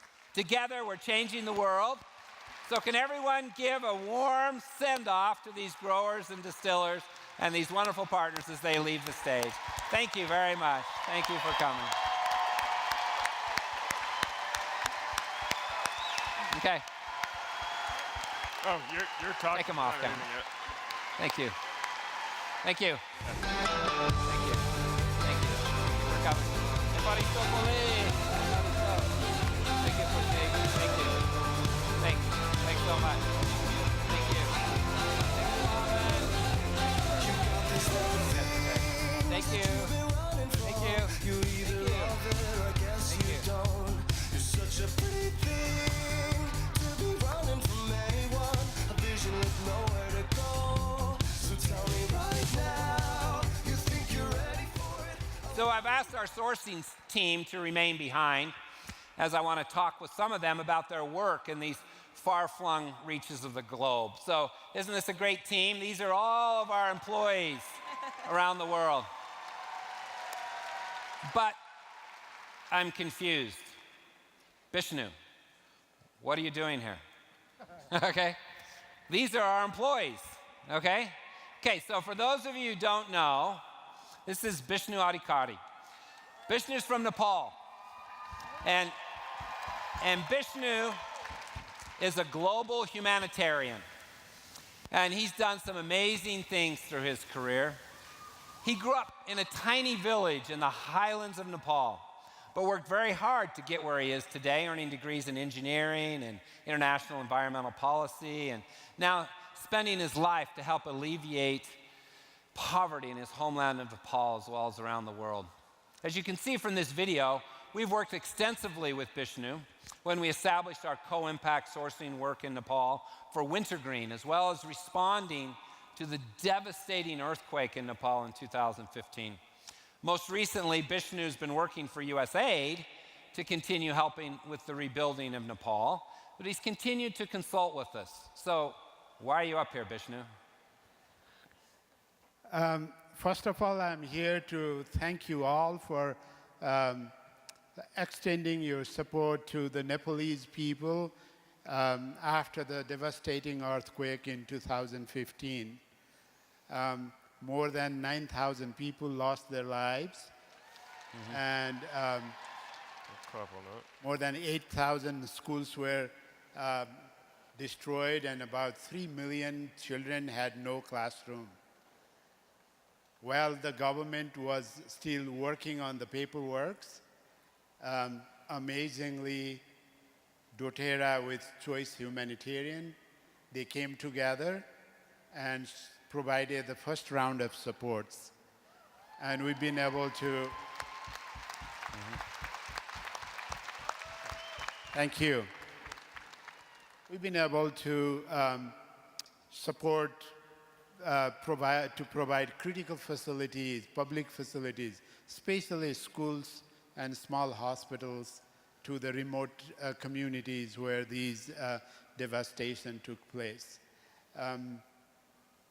The reason that I'm excited and happy about what I'm doing these days is my core belief that poverty can be eradicated if we teach our people to understand what their resources are and how to utilize those resources to generate revenue. Yeah. Many of the poor around the world, they don't understand their resources. And doTERRA have been a great avenue to help them understand what they have in their communities and what can be done out of those resources. Thank you. So you've been working on this, Bishnu, and you worked with us, and then you went and worked with USAID. So tell us about that, and what are you doing now? Great. I was with Choice Humanitarian for 15 years, and with that experience, I went to work for U.S. government support program called USAID in Nepal to manage their reconstruction portfolio for the last 2.5 years. And I learned the process and how extensive the process is and how time-taking. And because of my inclination and my experience earlier with doTERRA, I thought I want to go back and do things faster. Okay. And in a larger scale. Great. As doTERRA is spread around the world and make a difference so that many people become happier and come out of their extreme poverty. Great. So, I understand that you've made a change. So tell everyone what your new job is and what you're doing. In doTERRA, I'll be directing a program of co-impact sourcing. Most part of it will go to the grower that we met earlier, and I'll be working with them and trying to help them understand how to improve their growth, at the same time how to give back to the communities and the growers that their life will be improved as well. Great. So Bishnu, to be clear, Bishnu has quit his job working with USAID and just yesterday, arrived in America and is now working for doTERRA full time. So we're glad to have you, Bishnu. Thank you. Thank you. Thank you. Thank you. You know, we're honored that you've joined with us and that your help is even, we can do so much in Nepal and now throughout the world. So thank you, Bishnu. We're glad to have you as part of this amazing team. So Tim Valentiner, you know Tim. Tim's our newly promoted Vice President of Global Strategic Sourcing. So congratulations, Tim. So Tim, can you introduce your team to us today? Yes, absolutely. Our team has grown, and every time we are on the stage, it's almost twice the size, which is really amazing because there's a lot of work to be done. Let me go ahead and introduce everybody. Francesca Perkins works hard on all of our co-impact sourcing initiatives around the world. AJ McGarity is based currently in a place we'll hear about in a minute. Yeah. He is managing what we call our special operations. Okay. Matthew Reed is our director of special operations or special initiatives around the globe as well. Emily Bell, you'll hear from in just a minute, but she recently joined the team and is overseeing all of our oils coming from Australia and New Zealand. Nelson Njenga is from Kenya and works closely with Taylor McKay, who are based in the Nairobi area, north of Nairobi, and overseeing all of our oils coming from sub-Saharan Africa and doing an amazing work that you'll hear more about too in a moment. Jenna Southard is our research analyst specialist and has worn many, many hats and is a huge part of our team. Mike Moreno and Sam Peterson oversee all of our data analytics, number crunching, and making sure that we're ordering all the oils with enough time to make it to you on time, which is an incredibly difficult job.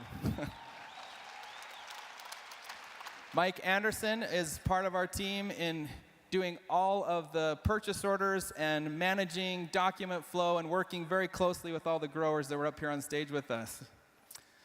Eric Cooper manages all of the logistics that come, all the oils arriving here on a massive scale on a regular basis, helping to oversee all of the logistics of these imports coming from all of these flags that you just saw up on the stage here, which is a huge task. Jared Moon is our sourcing manager, overseeing Europe, Nepal, and India, and is also overseeing, I think, every other part of the world at some point. Tyler Hickok is based here in Utah, but oversees our China market, along with Indonesia and Sri Lanka and Philippines. Jackson is the most recent addition, actually starts on Monday, but he is working. We're hiring people just this week even. Jackson is originally from Rwanda, but living here in Utah and is managing all of our portfolio together with Sheldon Wardwell, overseeing Eastern Europe and North Africa. Then Ben Platt is our sourcing manager based here, overseeing all of the Americas and Canada, which is a big area too. And we're so excited to have Bishnu, a dear friend and colleague for many years, joining our team as our new director of co-impact sourcing on on October 1st because of visa regulations. Thanks, Tim. This is an incredible team, and they're doing great things for doTERRA. I'm glad you're able to briefly introduce everyone and explain what everyone does to make this happen. These are truly remarkable employees that are deeply dedicated to the commitment and mission of doTERRA and to making the world a better place. One fun fact that I wanted to highlight is, while we have the whole team up here, is that this is a list of some of the many countries that our team has traveled to and worked in with our partners during just the past 12 months since our last convention. It's amazing. There's a lot of flying, driving, train riding, motorcycle riding, trekking, and everything else that they're doing as they get to these remote places. Speaking of that, we added up the number of miles that were flown by our sourcing team in the past year, and it came to just over 1.2 million miles that they've flown traversing the globe since our last convention. So it's great as they go around the world to secure our oils. Can everyone give them a hand, thanking them for all they're doing to source oils for doTERRA? They source the best oils in the world while making a tremendous impact for good through our initiatives like co-impact sourcing. I wish I could spend an hour interviewing each of the team. I mean, Sheldon was just up with the Pictovars in northern Russia, right, Sheldon? Amazing. He could tell us some great stories. For me, this is the best sourcing team in the world, and especially through our co-impact initiatives. In many ways, sourcing is only a part of what they do. I've long felt that what they really do is give hope, support, and love to our growers and let them know that they're a key part of us. So anyway, I want to introduce a couple of them to you, and we'll send the rest off with a big round of applause. Thank you.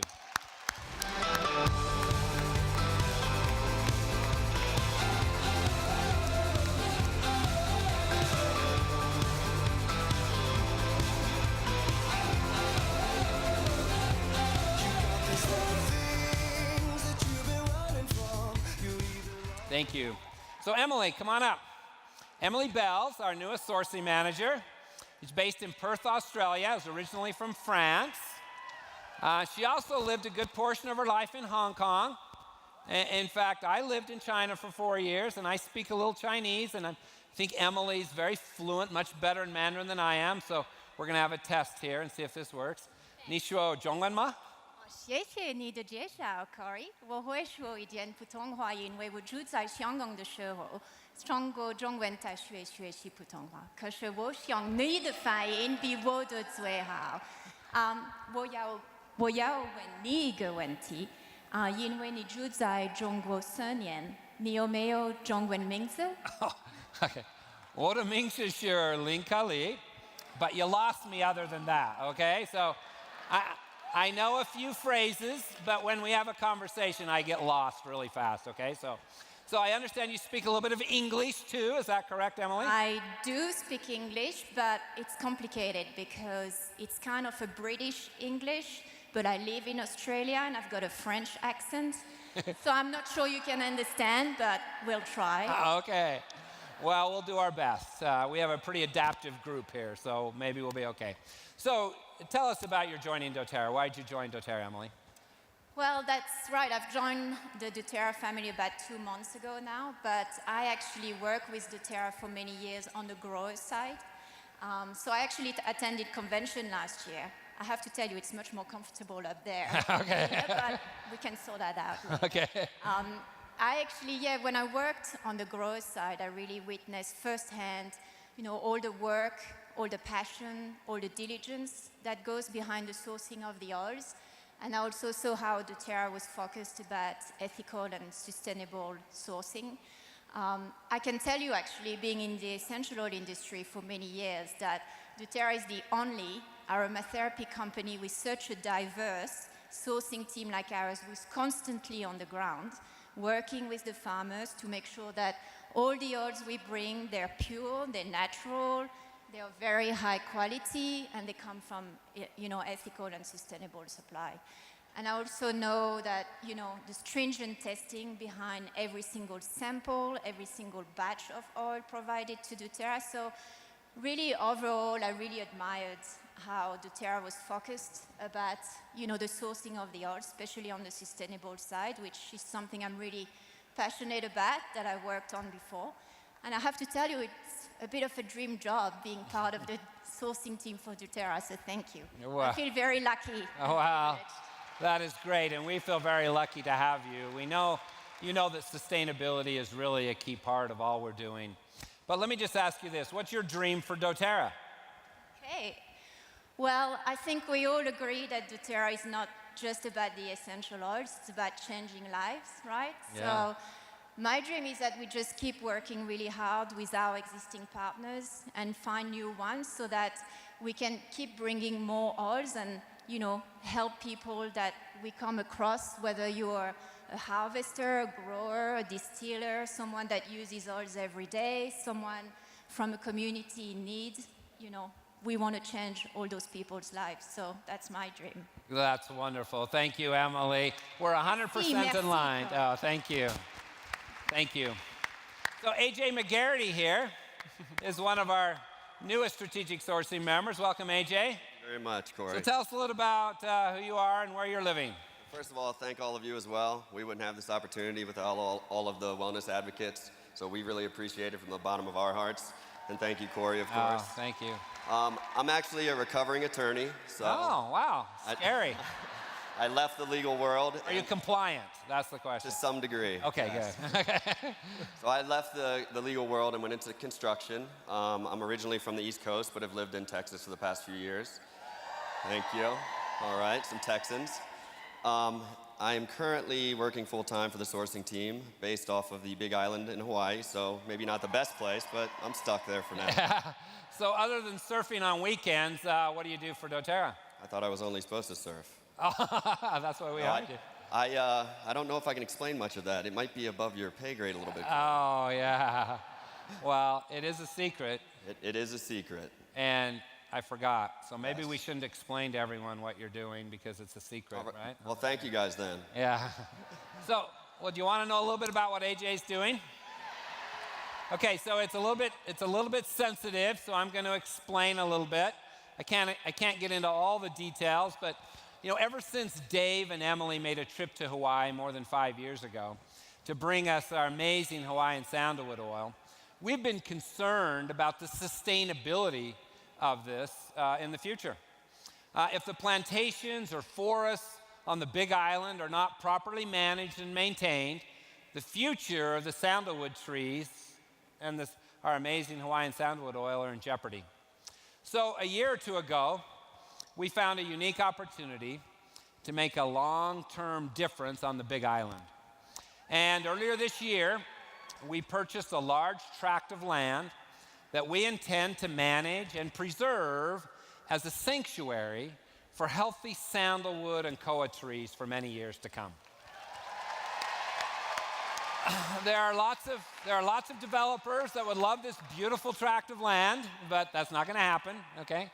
It will be a place that in time, once AJ's work's done, that you can all visit and learn more about Hawaiian sandalwood and why it is such an amazing oil. AJ's leading our efforts on the ground there on the Big Island, and we're excited to talk more about this with our Blue and Presidential Diamonds in January of 2019 at our summit. So you can all pay attention to that. So thanks, AJ, for all you're doing in Hawaii, and don't spend all your time on the beach, buddy. Thank you so much, guys. Thank you. Great, thanks.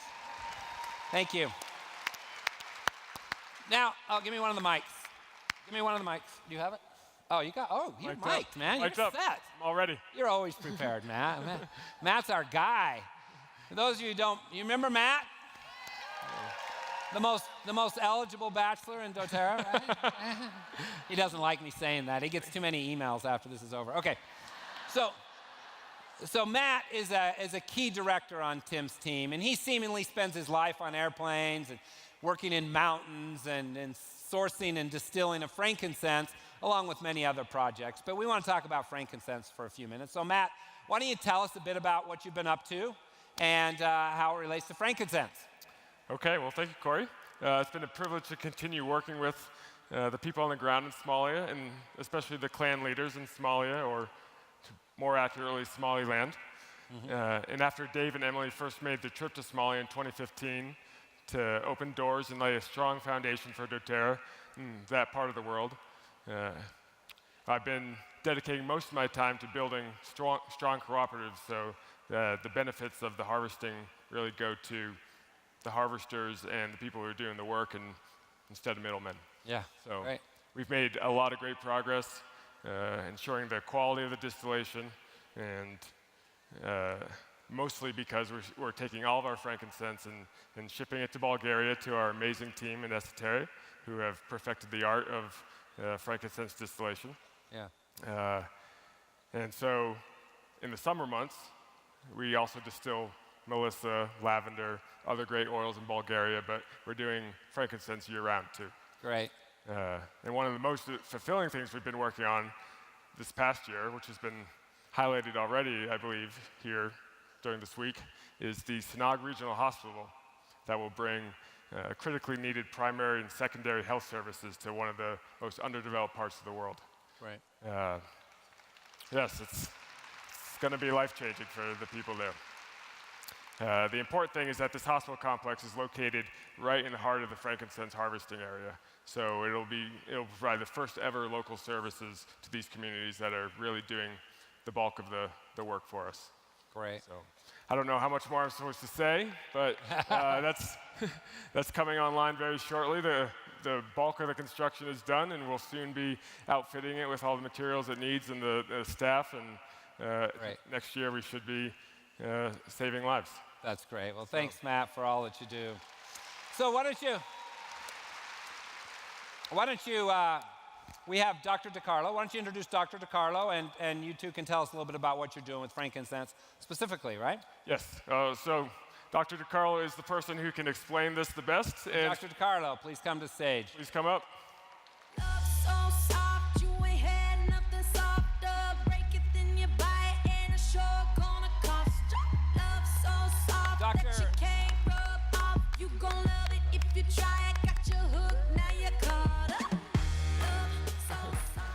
Welcome.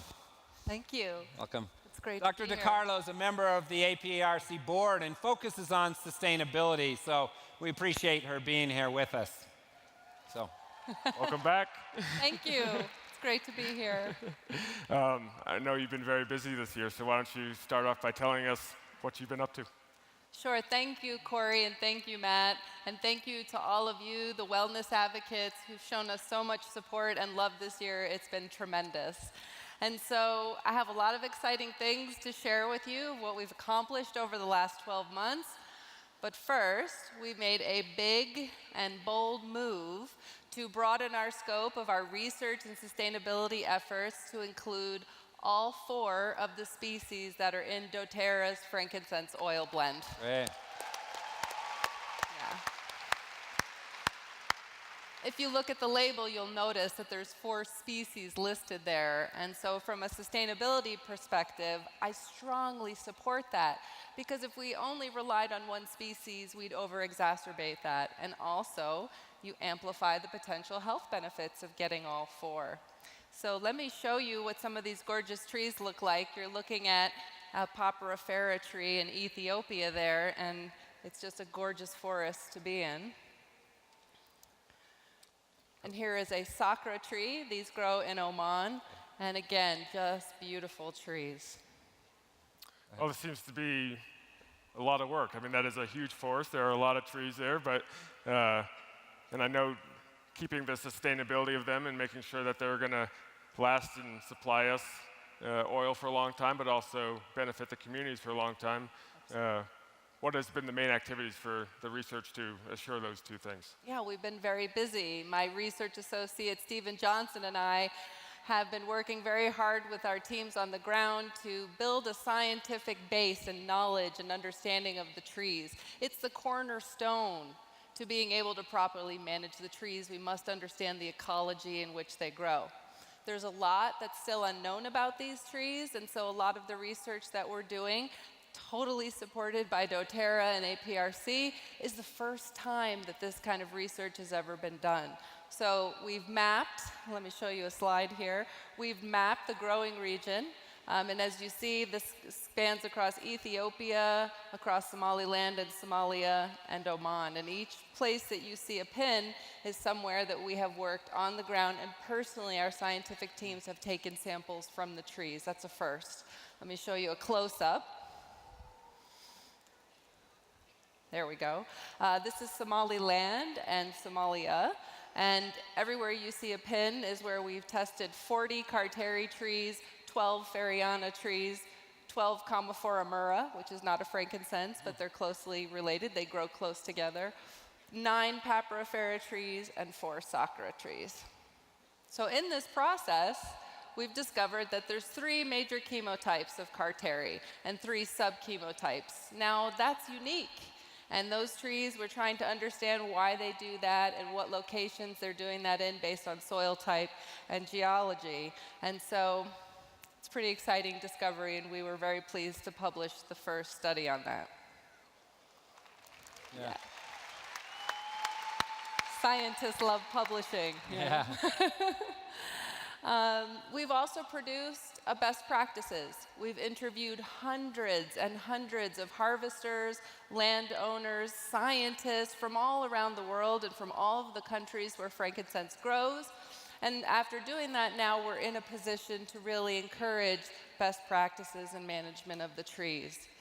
And let me show you what I mean by proper versus improper management of the trees. You see that tree that's hacked up? We don't ever want to see that. And the tree on the other side there is a perfectly done cut, and the tree will be fine if it's managed this way. We've also gotten to the point where we can understand the health of the trees by looking at the resins, which is great because it's hard to manage all of these trees in the wild. So when you look at this slide, you see those gorgeous tiers on the left there, nicely formed, and you can see the other ones, too much bark, too small, and I can tell that means the tree was rushed or over-harvested. Here's another slide. You see that gorgeous Feriana tier, and the one in the middle there, taken at the wrong time of the year. So that's improperly managed tree. This is one of my personal favorites. Over the last 12 months, we've trained 3 scientific teams in Africa with local folks. These are the first ever tree stewards and tree health monitors in Somalia.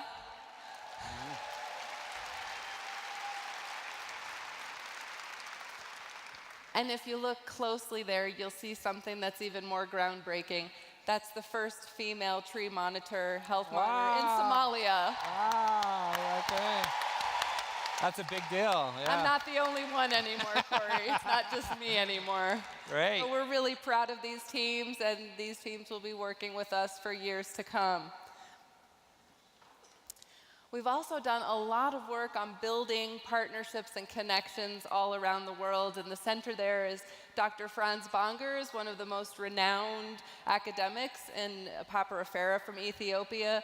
But we've worked with NGOs, we've worked with governments, we've worked from Somaliland, Puntland, Oman, Ethiopia, to build a group of people who can come together to work collaboratively to protect these trees. We've done a lot of public awareness raising and education. That's one of our missions at APRC. And so we're really, really happy to launch to you our new Facebook page, which is Save Frankincense. And so, yeah, please go on there and like us and support the efforts of APRC and doTERRA to protect frankincense so we have it for generations to come. We've also started to produce videos and reports on the state of aromatic species, and those are, again, publicly available. In fact, the majority, if not all of the work that doTERRA is funding us to do is public source and open to everyone, which is, for me as a scientist, one of the most amazing aspects of this work. Great. We're giving it to everyone. That's wonderful. Yeah, it's a big deal. It's a very big deal. This is amazing. Thank you, Doctor. Yeah. Can you also give us a peek into what's coming next for you? Absolutely. So it's a long-term process. We'll be doing this for years to come.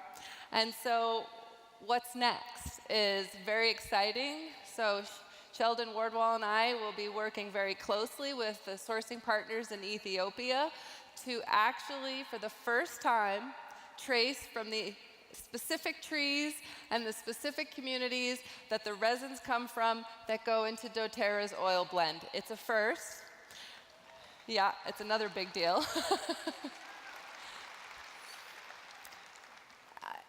It's really what's going to drive us to be able to work with these communities in a way to support their livelihoods and the ecology. That's Transparency and traceability in frankincense is groundbreaking.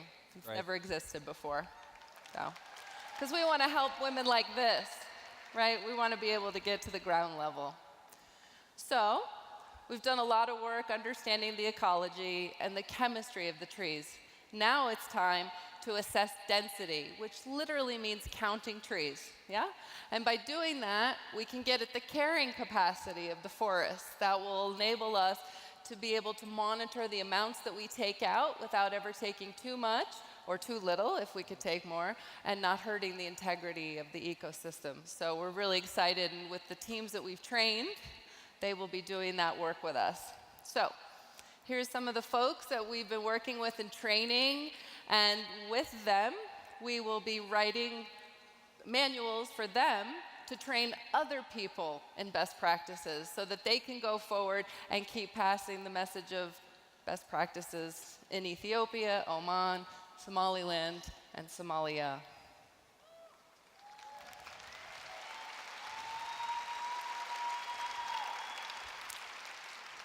Last but not least, we have several research papers that'll be coming this year, so keep an eye out for that.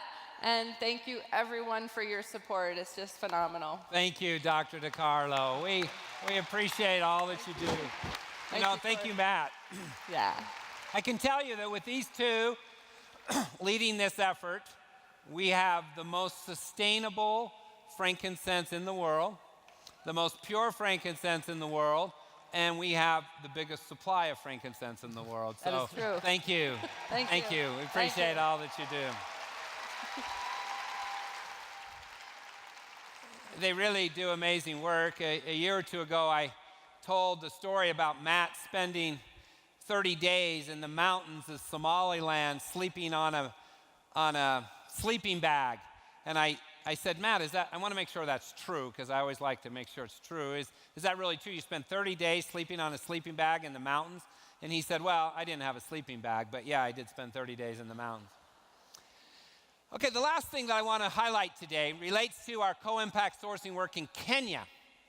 Kenya is a great place. Emily introduced our new pink pepper oil on Thursday.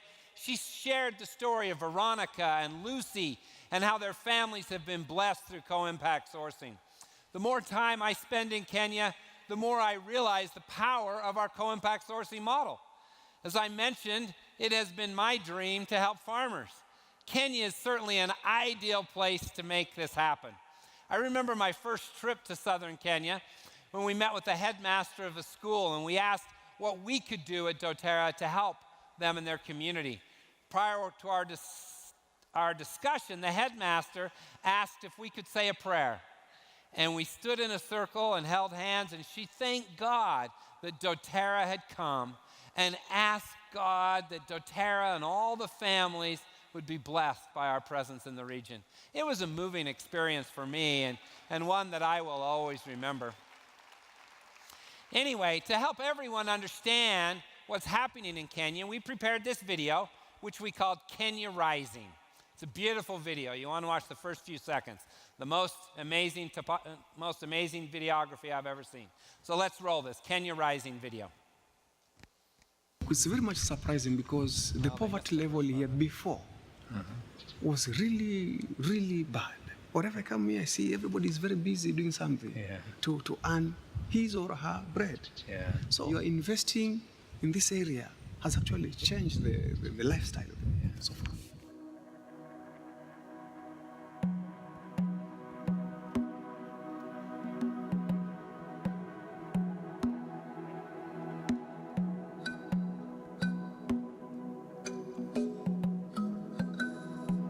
We identified Kenya as one part of the world where amazing plants were grown. And we identified Kenya as a place where we could really make a difference and get amazing oils.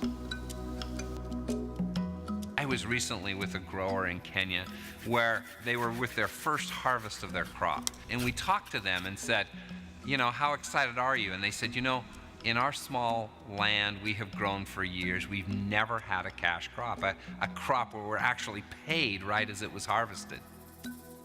So this is a Bluetooth scale that's portable and goes out into the fields, and it links up with the field officer's mobile phone. They'll weigh the tea tree or the ginger or whatever it is, and it registers immediately on the phone.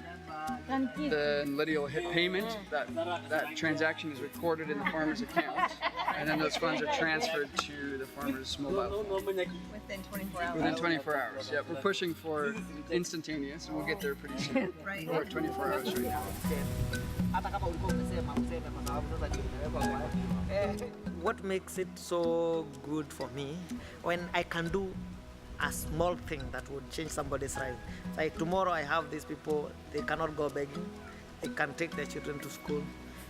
Because of one day I came and visited and spent 5 minutes to explain something, it makes the whole difference. Keeps going. This geranium was planted, and now cuttings are taken from this and then made and put and planted, and then seedlings will grow from that. And the seedlings are then provided to the farmers. I mean, the financial kind of inputs required to plant something like this all up front would be really challenging. So we've been really lucky to create a revolving credit fund, which allows farmers to buy all of these seedlings on credit.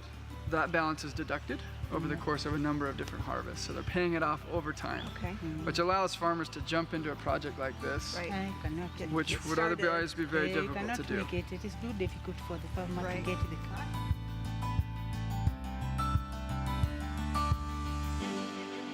So they've been growing it for the last 6 months. This is their first harvest. They planted in February this year. We're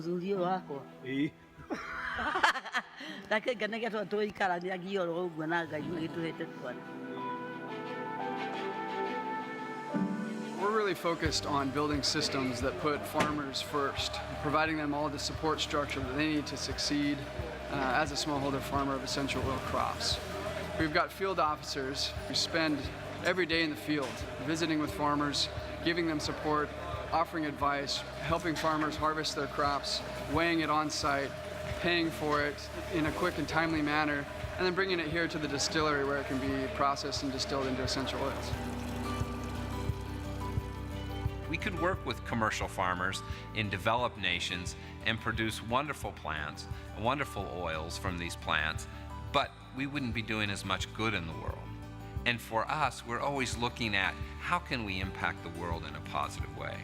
And so we have chosen primarily to work through small-scale farmers wherever we go around the world. If we grow that 5 times or 10 times, does that fulfill your dream? You have fulfilled my dream and the dream of everybody else. I can see the small children going to schooling and acquire knowledge. It's a God-given, you know. God has actually listened to their cry, and these people will be self-dependent. That's what we are praying for.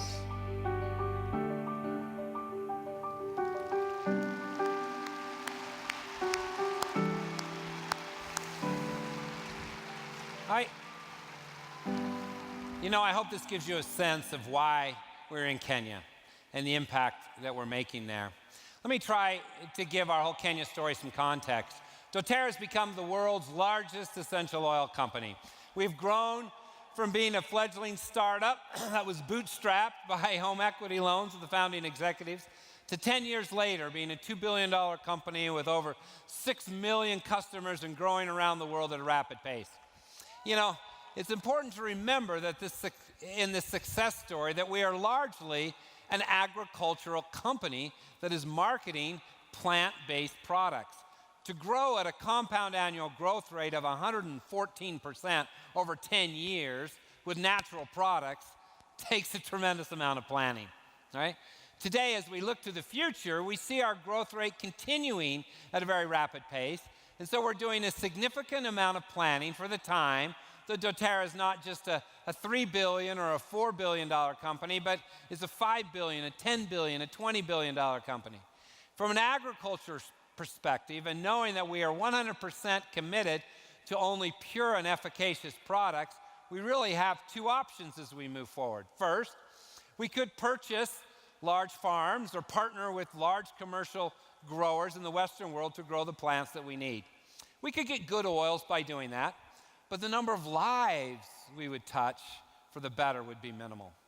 The other option is to go to places like Kenya, where 85% of the farmland is farmed by smallholder farmers who farm just 5 acres or less, and thereby find ways to impact tens of thousands and even hundreds of thousands of lives. The first approach is easier, but the second is more meaningful.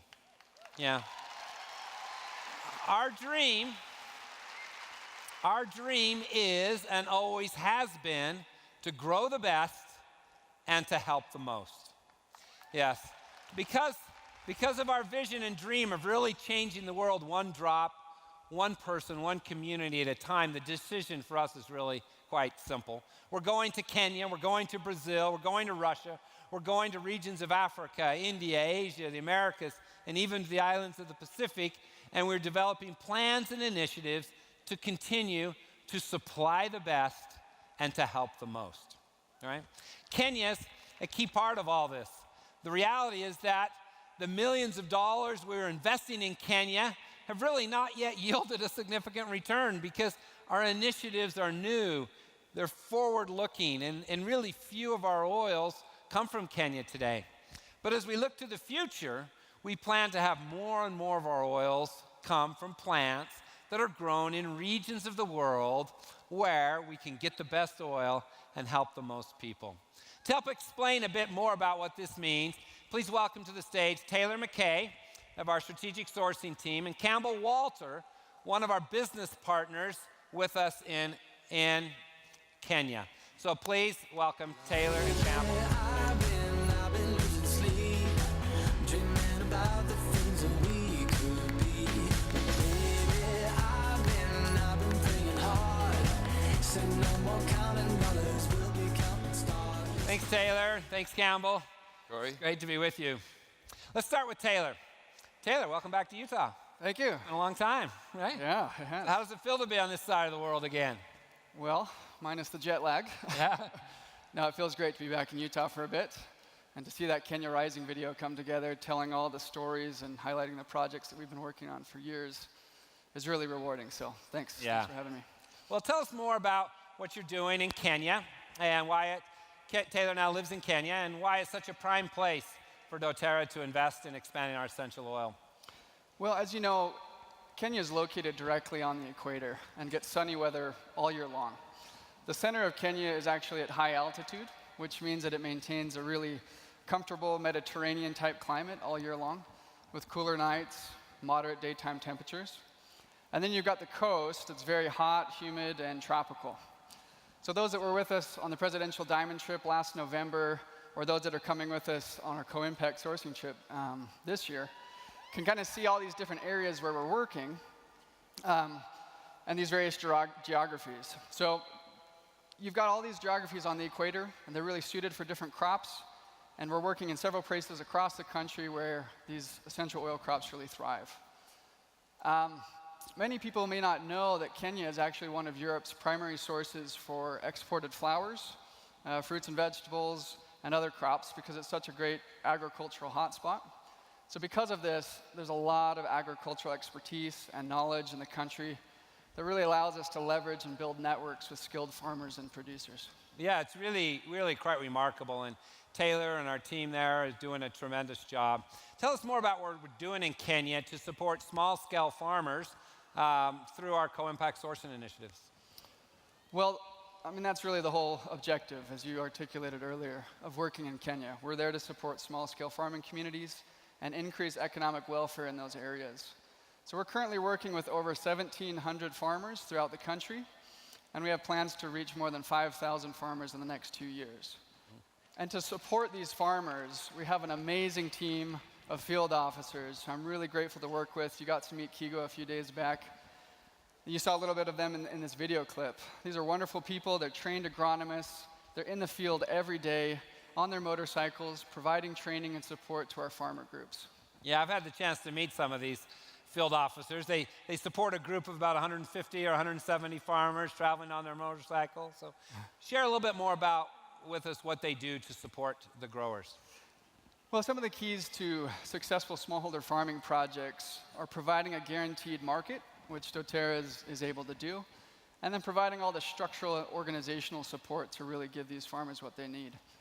So we've adopted some fun, innovative technologies and equipped our field officers with Android tablets and software so that when they visit their farmers, they can relay information back to the main office about GPS coordinates, details of crops, yield forecasts, rainfall, irrigation, etc., and record any challenges that they might be facing back to the office. All this data gives us a lot of information that we need to really support these farmers in their work. Wow, that's amazing. I understand we're also providing financing to these farmers, which was highlighted a little bit in the video clip. Tell us a little bit more about that. Yeah, so the great thing about what we're doing in Kenya is that we're able to fully control and influence kind of the whole aspect of the farmer experience. And as you know, smallholder farmers work hard. And it's been my experience around the world that the world's poorest people are often the hardest working. They work hard, but they just lack opportunity. They lack money to invest in their future. So as was highlighted earlier in the video, when I was talking with one of our geranium farmers, Margaret, it's often super difficult for a farmer to come up with the cash necessary to buy all the seedlings and inputs that are required to grow essential oils. So we've created a large revolving credit fund that operates on a microfinance model where we're giving farmers seedlings and inputs on credit, and we allow them to pay off those loans over several harvests. We're starting with asset financing right now, and we'll soon start giving cash loans to qualified farmers next year. You know, it's been my experience all over the world and in Kenya that if you give farmers a real opportunity with the right support, they take it seriously. People want to change. People want to improve themselves. And I think we've created a really great program here that allows farmers to do that. That's amazing. Yeah, it is amazing. You know, in addition to the credit, the video clip highlighted our payment process where we're paying farmers now within 24 hours, soon to be instantly, right? Yeah. They get the money right now, right? Straight to their phones. They get the information right now. And that boosts the confidence of their farmers and their neighbors that doTERRA is serious in what we're doing. It's interesting to me to learn of my recent visit there that now the growers are being paid. Their friends and neighbor farmers also want to participate. So are you guys ready to scale up the growth in Kenya? Totally. Let's do it. Great. So one more area we're excited about with these farmers. Tell us a little bit more about this other area. Well, many of the farmers that we're working with, particularly on the coastal regions, are actually squatters, who don't have legal tenure or access to their own land. So it's a big project, a big plan, but we're working to help them purchase their own tracts of land legally, and so they can pass that on to future generations. Well, thank you very much, Taylor. It's amazing. We appreciate all that you do, and good luck keeping the lions and elephants away from your kids, okay? All right. Let's visit with Campbell. Campbell, welcome back. Thanks, mate. It's great for you to be here. You're a business partner in Kenya, but you don't have a Kenyan accent. That's right. Okay. You're an Aussie and not a Kenyan, so tell us about your experience and what excites you about Kenya. Thanks, Corey. Well, as you know, I've been working in Kenya for almost 15 years, growing and processing essential oils. Taylor highlighted some of the things that make Kenya unique, but the bottom line is Kenya is a phenomenal place to produce essential oil crops. Yeah, well, how'd you get started producing essential oils in Kenya? Well, like you said earlier, I'm Australian, and I bought a small Australian tea tree farm and started growing tea tree for oil production. My good friend Wayne Barrett, who couldn't be here today, and I decided to take tea tree to Kenya and give it a go in Africa. Tea tree grows in lots of countries in Africa now, but we were the first people to bring it to the continent. And while we've expanded to produce lots of other essential oils, tea tree has become our main starting point and what we continue to grow in Kenya. Okay, so you know, Campbell, I was pretty skeptical at first about Kenyan tea tree because traditionally it's been from Australia, and we love our Australian tea tree suppliers who are with us here, and we'll continue to support them in the future, right? But so when we first discussed all we plan to do in Kenya, I know I mentioned, okay, it's a great smallholder crop, but we just may have to sell that to other people because we're focused on the highest quality tea tree, of course, right? But we've been seeing some pretty amazing things, right? So why don't you tell us about that? Well, Corey, it's actually been one of the most exciting things about our farming experiences in Kenya to see that not only is Kenyan tea tree quality good, it's actually world class. I recently got an email from APRC, your third-party testing center, and they said if they were handed bottles without labels, they would not be able to tell the difference between good quality Australian and our Kenyan tea tree oil. Wow. Which is amazing. Yeah. But it's not a surprise to us, as we knew this plant would thrive on the Kenyan coast with small-scale farmers. In fact, tea tree on the Kenyan coast grows faster than in Australia, and just at the same quality the best Australia has to offer. Wow, I know, it's crazy. I've seen the scientific reports and it's really remarkable. Once we realized the quality of the Kenyan tea tree, we realized that we have to have this oil along with our Australian tea tree because it's such good quality as we continue to focus on growing the best and helping the most, especially these smallholder farmers. So, as with many of our oils like pink pepper and wild orange and others, over time our global offering of tea tree will be sourced from different regions in the world, all while maintaining an unmatched and industry-leading chemical profile. So why is tea tree such an amazing crop for smallholder farmers? Well, Corey, tea tree really is the ideal crop for smallholder farmers. It's a really tough tree that can withstand extreme weather conditions at both ends. It's drought resistant. It can survive being underwater for 7 days and still thrive. So it's a very low-risk crop for small-scale farmers because it can handle everything that the African weather gods can throw at it. Our contracted smallholder farmers just love producing it. Wow. Some people might think that growing essential oil crops through small-scale farmers is easier or that it's a cheaper way to produce oils. Well, it's definitely not easy, nor is it cheaper. Building co-impact source supply chains is really hard work. But the impact is massive, and why not have a massive impact on the world if you can? That's right. That's why you're a great partner, Campbell. You're a great part of the doTERRA family. We want to have a real impact. And while working with co-impact supply chains is not easy, like you're saying, or even cheaper, it's scalable. And that's one of the things that's most exciting to me about this from a business perspective. While I was out visiting seedling nurseries with you in Kenya a few months ago, I was so surprised about how scalable our operations can be. We could recruit thousands and tens of thousands of Kenyan farmers to grow and ensure that doTERRA's supply chain continues to grow. We can have a large impact through all of this. It's a great model, Corey, and let's just keep doing it. Great, we're going to do it. Thanks, Campbell. Thanks, Taylor. Let's give them an applause for their efforts. Thanks, Campbell. I've been losing sleep, dreaming about the things that we could be. Well, unfortunately, I'm out of time. I suppose we could cancel our surprise entertainment, which is next, and keep talking about co-impact sourcing, right? No. But I know what's coming. I was told I'd be shot if I told you, so I won't do that, but I know what's coming. I know you'll all love it. So let me just conclude by thanking you for letting me be part of this amazing journey that is fulfilling my dream of helping farmers in developing countries have a better way of life. I love the oils. I love my job. I love doTERRA. doTERRA's not like any other company in the world. I love this quote from P.T. Barnum, okay, which says, "No one ever made a difference by being like everyone else." Let's celebrate the difference that is doTERRA. Let's continue to make the world a better place, one drop, one person, one community at a time. Thank you very much. But if you close your eyes